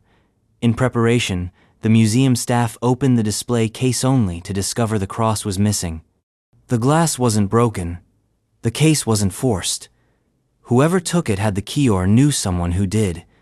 It was an inside job, clean and professional. No one saw anything. No one heard anything. And the theft wasn't discovered until it was far too late. It was one of the most humiliating security failures in modern museum history. The Queen never got to see the cross. Tucker was devastated. Years of diving, of mapping shipwrecks and risking his life gone in an instant. He called it the greatest loss of his career, not just for its value, but for its meaning. The theft of Tucker's cross wasn't just a crime, it was a vanishing act, a full erasure. Interpol was notified, customs agents alerted, underwater collectors, black market dealers, and shady auction houses were quietly investigated. Nothing, no sightings, no fakes, no rumors. It was as if the cross had been dropped into a black hole. Some believe it was stolen to order, commissioned by a private collector who keeps it in a vault, never to be seen by the public again. Others think it's long gone melted down, the emerald sold separately to erase its identity. But there's a third theory too, that it was hidden somewhere close by, kept in secret on the island by someone too scared or too greedy to let it go. Today, Tucker's cross is considered one of the greatest missing artifacts of the 20th century. Not just for its monetary worth, which was estimated at well over $1 million even back then, but because of what it represented, a literal intersection of faith, empire, and oceanic mystery. Its story is a shipwreck within a shipwreck, a relic lost twice, once to the sea, and once to man. And its absence now carries more weight than its presence ever did. The Sword of Islam. It was meant to be a symbol, sharp, gilded, and soaked in political theater. Not ancient, not mythic, but modern. A ceremonial weapon created to link a dictator to a divine narrative he had no right to wield. They called it the Sword of Islam. And for a brief moment in 1937, Benito Mussolini held it aloft like he was king of the crescent moon, a piece of fascist pageantry masquerading as religious unity. Then it vanished, just like the illusion it was. Let's rewind to the ceremony. It was the 18th of March, 1937, in Tripoli, Libya then, an Italian colony. Mussolini, flanked by black shirts and banners, was proclaimed Protector of Islam. The title was absurd, offensive, and deeply ironic, considering the brutal repression his regime had inflicted on Libyan Muslims. But Il Duce wasn't after theology, he was after optics. The Sword of Islam was the centerpiece of that theater, designed as a gift to Mussolini from local tribal leaders, some say under heavy pressure. The sword was a lavish, ornamental weapon, gilded, bejeweled, inscribed in Arabic, forged to resemble traditional Islamic sabers, but with just enough fascist flair to remind everyone who was really in charge. It was presented in a grand procession, complete with camels, desert robes, and speeches dripping with colonial revisionism. Mussolini accepted it like a Roman emperor, trying to graft himself into a lineage of sultans and caliphs. The sword was meant to legitimize his rule over Muslim territories, to project dominance, and to say, without irony, Rome has returned. After the ceremony, the sword was brought back to Italy. It was stored in Mussolini's summer residence at Rocca del Caminat, a fortress in northern Italy he had renovated as a personal propaganda palace. And then came 1943. Italy fell into chaos. The Allies invaded. Mussolini was deposed, rescued by Nazis, turned into the puppet leader of the doomed Italian Social Republic, and eventually executed by partisans in 1945. His body was strung up in a gas station in Milan, like a grotesque punctuation mark on a collapsing ideology. The sword? Gone. Rocca delle Camminate was looted and damaged during the war. Many of Mussolini's personal items were stolen or destroyed. But the sword of Islam disappeared cleanly. No fragment, no handle, no sheath. Some say it was stolen by Allied soldiers as a trophy. Others believe it was seized by partisans and melted down. A few conspiracy theories suggest it's still in a private collection, its controversial past too radioactive to ever resurface. Here's the thing. It's not a holy relic. It's not ancient. It doesn't belong to a buried civilization or a forgotten empire. But that makes its disappearance all the more bizarre. This was a modern, documented artifact, created in full view of history, photographed, paraded, and now, nothing. Its vanishing isn't just physical, it's poetic. The sword of Islam was a symbol of propaganda, constructed to sell a lie, and in the end, it was swallowed by the collapse of that lie. Today, historians regard the whole episode as one of Mussolini's more surreal delusions. A fascist trying to cosplay as a desert caliph, an outsider forcing a sword into a scabbard that never belonged to him. Its loss isn't mourned, but its story lingers. Because the sword of Islam reminds us that even manufactured symbols made of steel and showmanship can vanish like any other artifact. Discredited, decontextualized, disappeared. And maybe, for once, that's exactly what it deserved. The royal casket. Poland, 1800s. A casket, but not for the dead. This one was for royalty. Yes, but not bones or ashes. It held relics, 73 of them. Rings, signet seals, swords, coins, metal artifacts tied directly to the bloodline of Poland's royal past. Each piece, a whisper from a king. Each item, a chapter of lost sovereignty. They called it the royal casket, and then it was looted. Violently, completely, gone. Let's rewind to the beginning of the end. In 1795, Poland was wiped off the map. For the third and final time, its territory was partitioned by Russia, Prussia, and Austria. The Polish-Lithuanian Commonwealthance, one of the largest and most powerful entities in Europe, ceased to exist. Its monarchy had already been dissolved, its nobility scattered, its people left in a limbo of occupation and resentment. But in the years after the final partition, one man tried to preserve what was left of Poland's royal soul. Count Izabela Czartoryska, a noblewoman and early patron of Polish arts and culture, gathered together the remnants of a shattered monarchy. From family collections, war chests, and old palaces, she amassed a collection of relics once belonging to kings and queens of the now vanished kingdom.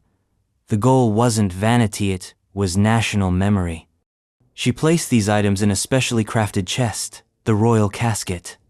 The contents read like a myth: a ring worn by King Sigismund I, a snuff box used by King Stannis, August, locks of hair, scepters, medallions, even personal letters and ceremonial swords. It wasn't just treasure, it was identity in physical form. And then, in 1939, Nazi Germany invaded Poland. Poland was flattened in weeks. The Czartoryski Palace in Sieniawa, where the casket had been moved for safekeeping, was looted by the Wehrmacht. The royal casket was taken, not for museum preservation, for profit, for destruction, for humiliation. The Nazis didn't just steal art, they weaponized it. Cultural genocide, one brushstroke and golden heirloom at a time. The casket and its contents disappeared into the fog of war. After World War II, as Europe tried to reassemble its stolen history, many artifacts were returned, uncovered, or at least confirmed destroyed. But not the royal casket. No trace, no fragments, not one item from the original 73 objects has ever resurfaced. Poland has tried everything. Scholars have hunted through German archives. Treasure hunters have speculated wildly. Some believe the Nazis smuggled the contents into Austria or Bavaria. Others think Soviet troops may have intercepted the treasure during their push westward and taken it to Moscow. No proof. The casket is now a national ghost. Its absence hangs heavy, not just because of its material value, but because of what it represented: a country's lineage, a people's right to remember who they were. Today, Poland has rebuilt itself, but the royal casket remains a symbol of what was nearly erased forever: an open wound in a velvet-lined box. It's a cruel metaphor, an empty casket for a kingdom that was buried alive. Nelson's Chelink. In the hierarchy of British naval glory, Admiral Horatio Nelson sits just beneath the angels, possibly with 1 foot still on the quarterdeck. His victories were decisive, his tactics revolutionary, and his death at the Battle of Trafalgar in 1805 immortal. But for all his decorations, one stood out: a glittering, exotic piece of military swagger that symbolized not just victory, but myth. It was called the Chelink. And today, it's gone. Let's set the scene. In 1798, Nelson annihilated Napoleon's fleet at the Battle of the Nile, a victory so decisive it saved the British Empire's interests in the Mediterranean and crushed French dreams of dominating Egypt.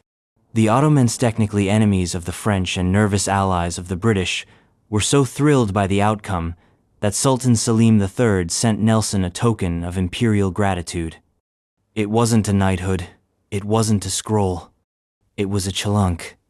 Now, the chelink was originally a type of military plume worn by Ottoman elites, often fastened to a turban, but the version given to Nelson was upgraded into something wildly decadent: a brooch composed of diamonds arranged like a radiant sunburst, complete with a central rosette and 13 trembling, feather-like rays that quivered with each step. It even had a mechanical component tone of the first jeweled ornaments in Europe with moving parts. Think of it as the love child of Ottoman court design and British naval swagger. Nelson wore it like a goddamn rock star. He pinned it to his hat in portraits. He flaunted it at royal functions.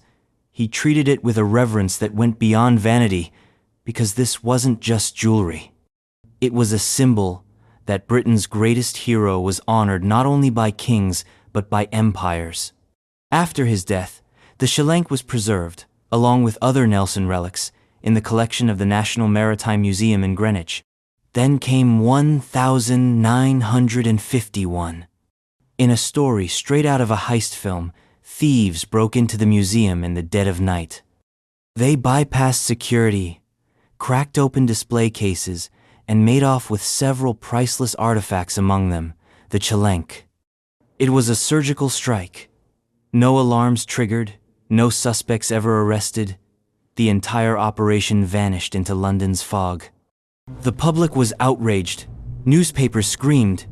Investigators followed leads into the seedy underworld of antique dealers and private collectors. Nothing. No pawn shops. No black market whispers. The Chelink simply disappeared more completely than any other British artifact of the time. Some say it was broken up and sold piece by piece, the diamonds dismounted, the craftsmanship destroyed. Others believe it's still intact, locked away in some aristocrat's vault, shown only to the most trusted guests after the 5th glass of port. But no proof has ever surfaced. No photo, no fake, not even a whisper credible enough to act on. Its absence is almost worse than a confirmed destruction, because it leaves room for imagination, for possibility, for the idea that something once pinned to the hat of a national icon might still shimmer in secret, hidden in plain sight. And that's what makes it mythic. The Chelink isn't just a decoration. It's a symbol of Britain's golden naval age, of cross-cultural respect, however politicized, and of the fragile immortality we assign to objects when the people who wore them are long dead. To lose it is to admit that even national pride, when reduced to gemstones and pins, can be stolen, and sometimes never returned. Isabella Stewart, Gardner Museum Artworks. It was the biggest unsolved art heist in modern history. In the early morning hours of the 18th of March, 1990, while the city of Boston was sleeping off its St. Patrick's Day hangovers, two men dressed as police officers rang the buzzer at the Isabella Stewart Gardner Museum. They said they were responding to a disturbance. They were not. They were thieves. And what they stole wasn't just paintings. It was pieces of human history. 18 minutes later, they disappeared into the cold morning with 13 works of art valued at over $500 million sand, left behind an empty wall that still haunts the museum like a wound that never closed. Let's rewind. The Isabella Stewart Gardner Museum is a dream built from obsession. Its namesake, a Boston socialite and art collector with more personality than the entire Gilded Age combined, filled her museum with treasures from around the world: Vermeer, Rembrandt, Degas, Manet. She curated it like a living diary, stipulating in her will that nothing in the arrangement should ever change. Then came the heist. At 1:24 a.m., the two fake cops were led inside by the museum's night guards. The guards were promptly tied up, gagged, and taken to the museum's basement. For the next 81 minutes, the thieves roamed freely. No alarms were triggered. No backup was called. They went straight for the crown jewels. From the Dutch room, they took the concert by Vermeer, of only 34 known paintings by the artist, and, by itself, worth over $200 million. Then Rembrandt's The Storm on the Sea of Galilee, his only known seascape. They sliced it from the frame like they were gutting a fish. They took A Lady and Gentleman in Black, also by Rembrandt, and a bizarrely obscure Chinese bronze eagle finial from another gallery, a Manet. From yet another, 5 Degas sketches. They even took the museum security tapes. It was precise, clean, almost surgical.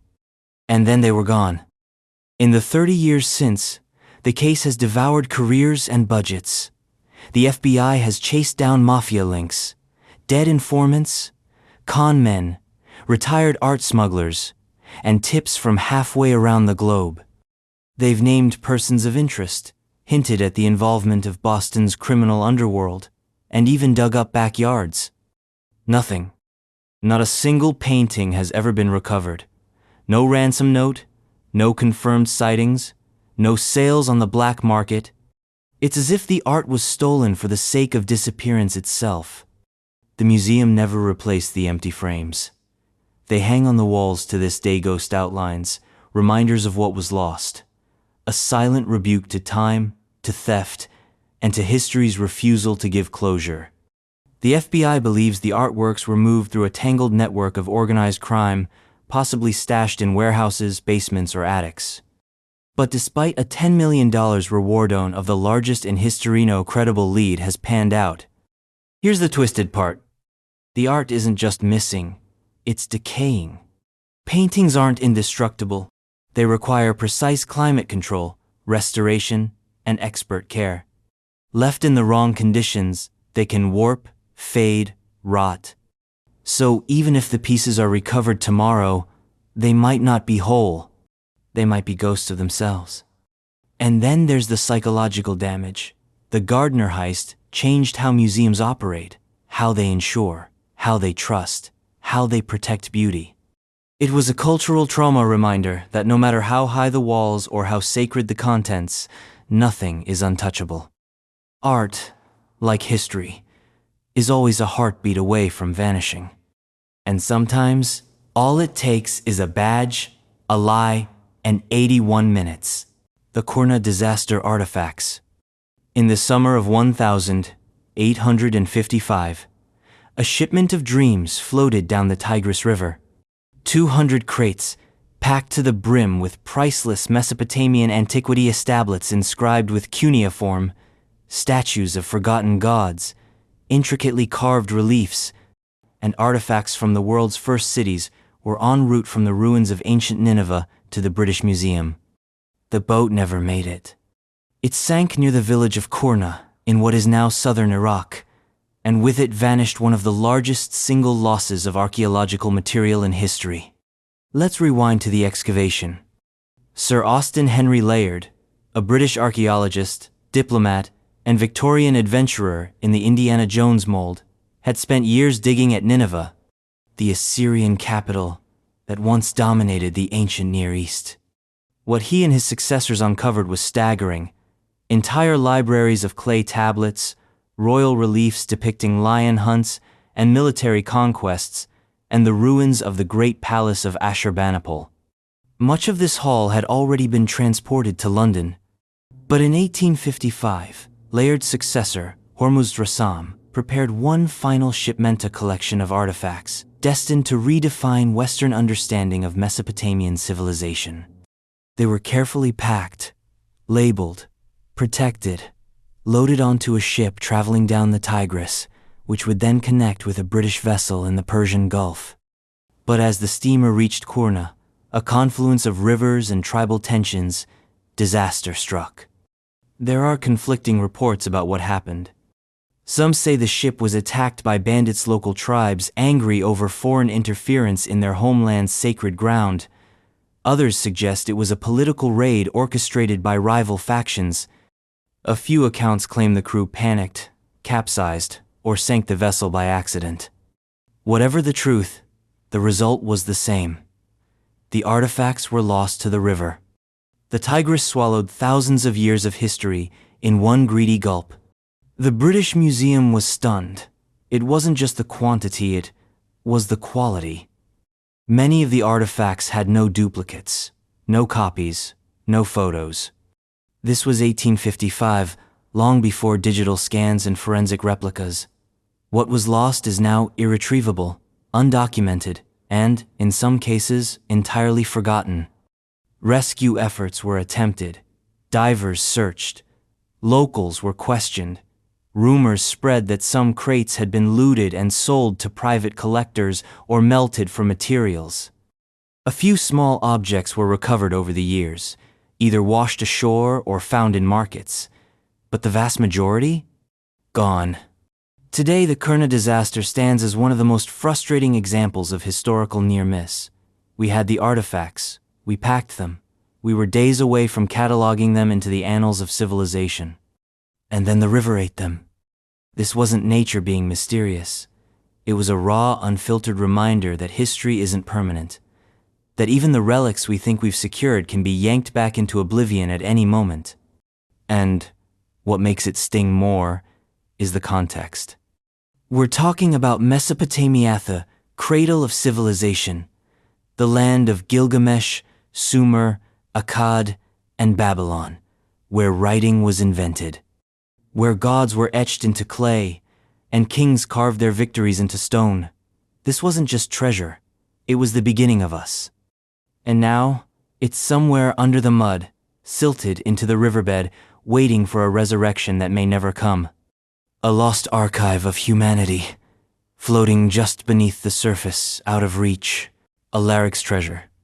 In 410 CE, Rome fell. Not completely, its eastern half would linger for another 1,000 years, but in spirit, in myth, in sheer symbolic weight, the sack of Rome by the Visigoths marked the moment when the eternal city was humbled, cracked, and dragged into the chaos of a dying empire. And at the center of that moment was Alaric, king of the Visigoths.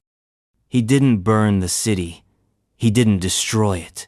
What he did was arguably worse. He looted it, methodically, completely. Then, according to legend, he took the treasure and disappeared into death. And the gold? Still missing. Let's set the stage. The Western Roman Empire was already a carcass when Alaric arrived. Plagued by internal corruption, economic collapse, and waves of barbarian pressure from every border, Rome was barely keeping its sandals above water. Alaric, once a mercenary general in the Roman army, had been promised land and status by the empire. They lied, or reneged, or forgot. So he came back, this time as an enemy. On the 24th of August, 410 CE, After a long siege, the gates of Rome were opened possibly by slaves or bribed guards. Alaric's forces poured in. There was looting, rioting, desecration, but also strange restraint. Alaric ordered his troops not to destroy churches or kill indiscriminately. It was a surgical humiliation, and what they took was staggering. Gold, silver, art, statues from the Forum, sacred relics looted centuries earlier from Jerusalem, trophies, scrolls, imperial insignia, all loaded into carts and carried south, away from the ruins of a broken empire and into the memory of legend. Alaric didn't enjoy his victory for long. Weeks after the sack, while marching his army south toward Sicily, he died suddenly, mysteriously, somewhere near the town of Cosenza in southern Italy. And that's where the myth deepens. According to one of history's most persistent legends, Alaric's followers diverted the Busento River to dig a secret grave beneath its dry bed. They buried their king with all his spoils, gold, armor, relics, and whatever he had taken from Rome. Then they redirected the river back to its original course, sealing the tomb in water and secrecy. To ensure silence, the slaves who dug the grave were executed. And from that moment on, the treasure was lost. No confirmed excavation has ever recovered Alaric's burial site. Dozens of expeditions have probed the banks of the Busento, dredged the riverbed, scanned with sonar and ground-penetrating radar. Nothing. Some say the story is apocryphal and embellished tale by early chroniclers to give the moment a poetic finality. Others believe the treasure lies buried beneath centuries of sediment and development. A few theorists argue the loot was moved again by Alaric's successors, further south or even into the Alps. But what if it's real? What if the tomb lies beneath the river, untouched, holding the last golden breath of an empire too proud to imagine its end? The sheer potential of that treasure is mind-bending. We're not talking about coins. We're talking about icons, statues from Augustus's Forum, tablets and scrolls from Roman libraries. Even, possibly, the sacred relics from the Second Temple, looted by Titus in 70 CE and paraded through Rome. If so, Alaric's tomb isn't just a grave, it's a time capsule, a museum sealed in water, the forgotten climax of Rome's final tragedy. And that's what makes it irresistible. Because unlike many lost treasures, this one has coordinates. A river, a town, a legend passed down not through whispers, but through history books, and still nothing. No bones, no sword, no crown, just water, flowing over silence. The 9 tripod cauldrons. In the myth-soaked depths of China's earliest dynasties, power wasn't written in laws or decrees, it was cast in bronze. Massive, thunderous, unmovable bronze. They were called the 9 tripod cauldrons.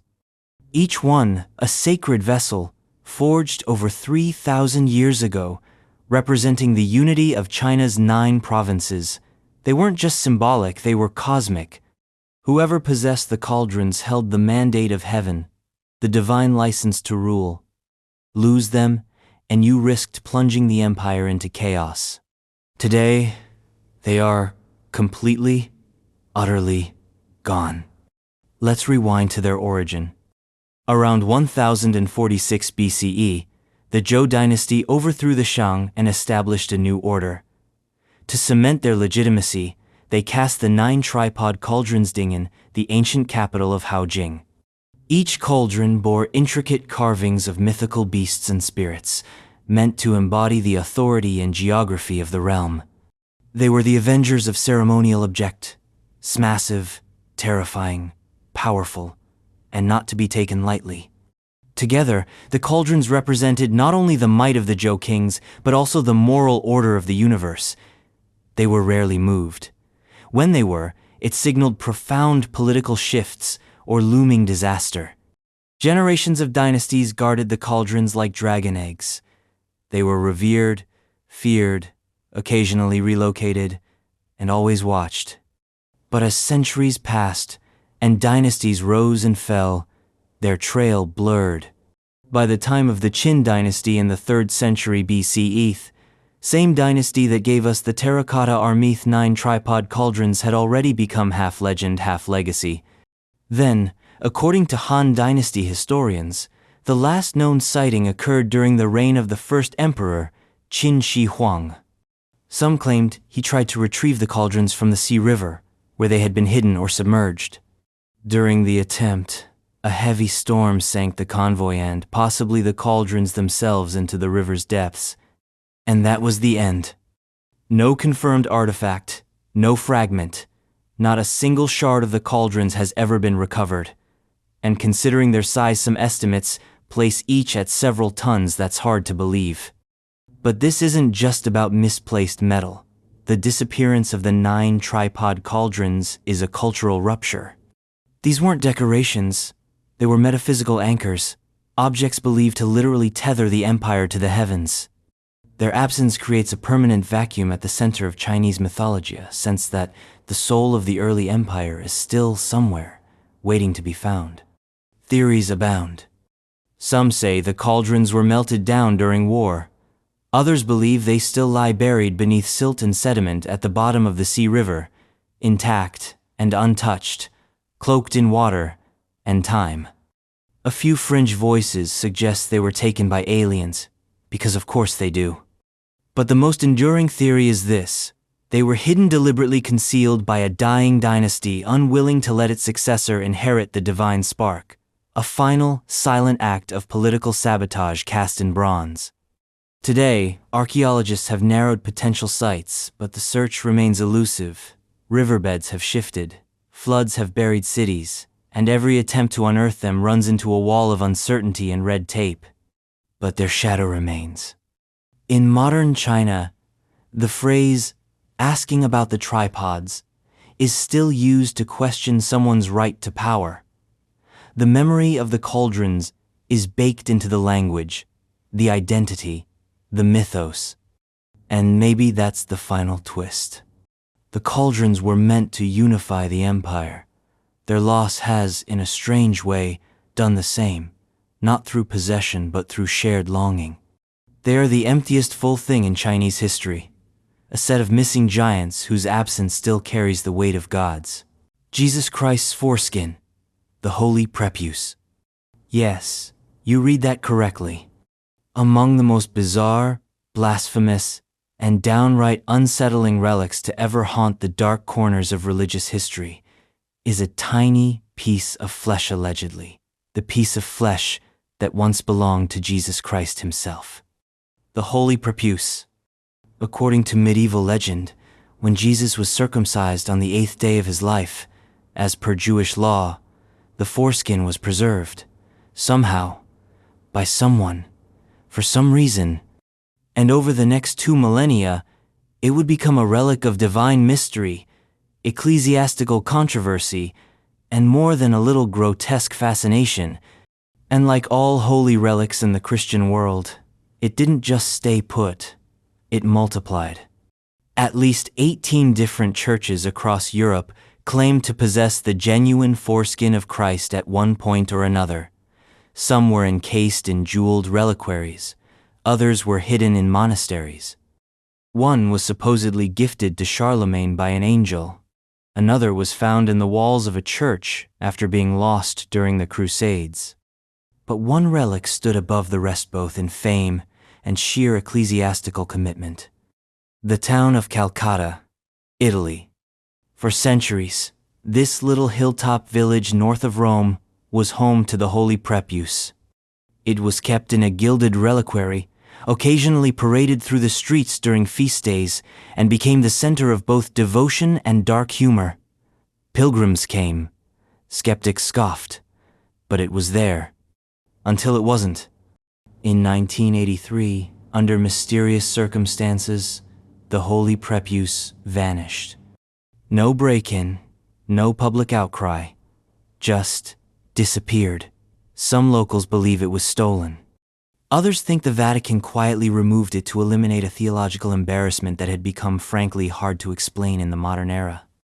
The timing raises eyebrows.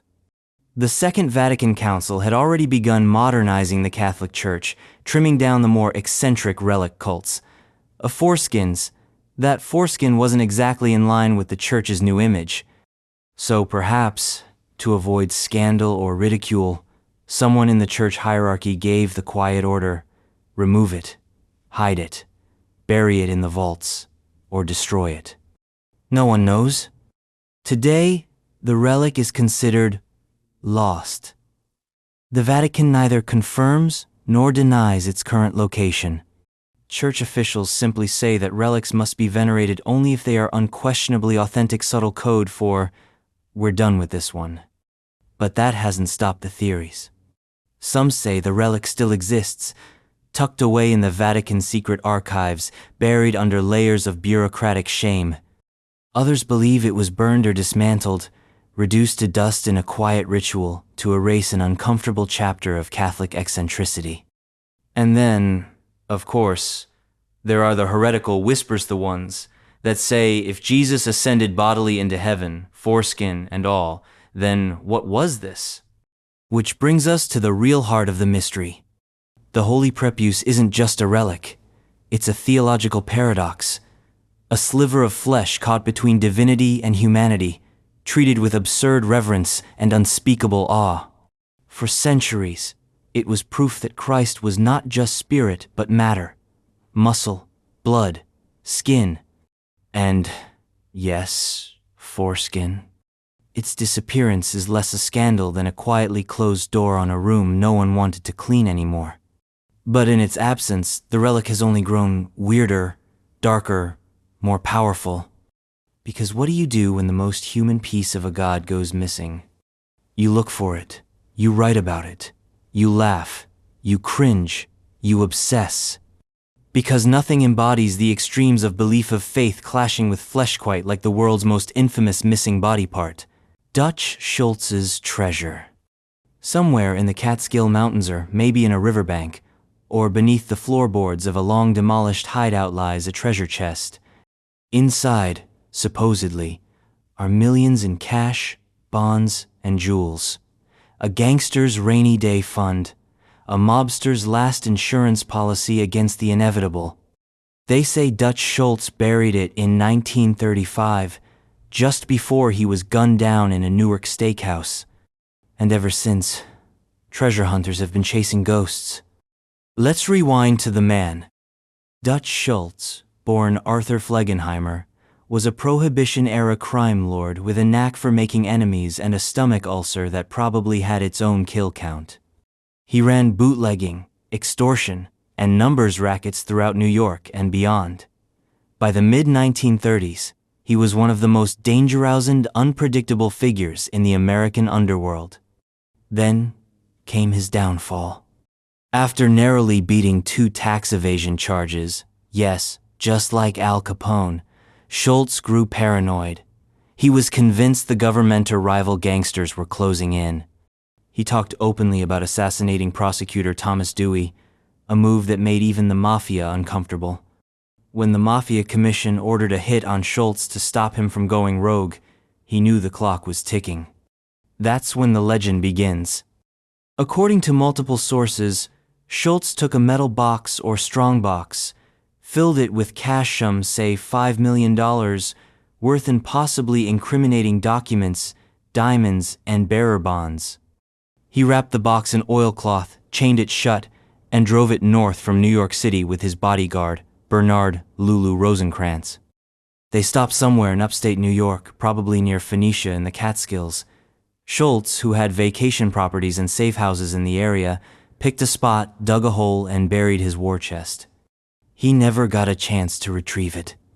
On the 23rd of October, 1935, Schultz was ambushed at the Palace Chop House in Newark by a mafia hit squad.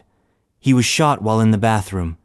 He survived for nearly 24 hours, long enough to deliver a string of delirious, dying ramblings that read like beat poetry written by a man falling down an elevator shaft. He never mentioned the treasure. Lulu Rosenkrantz, the only other person who might have known the location, died in the same hospital shortly after. With that, the secret died too.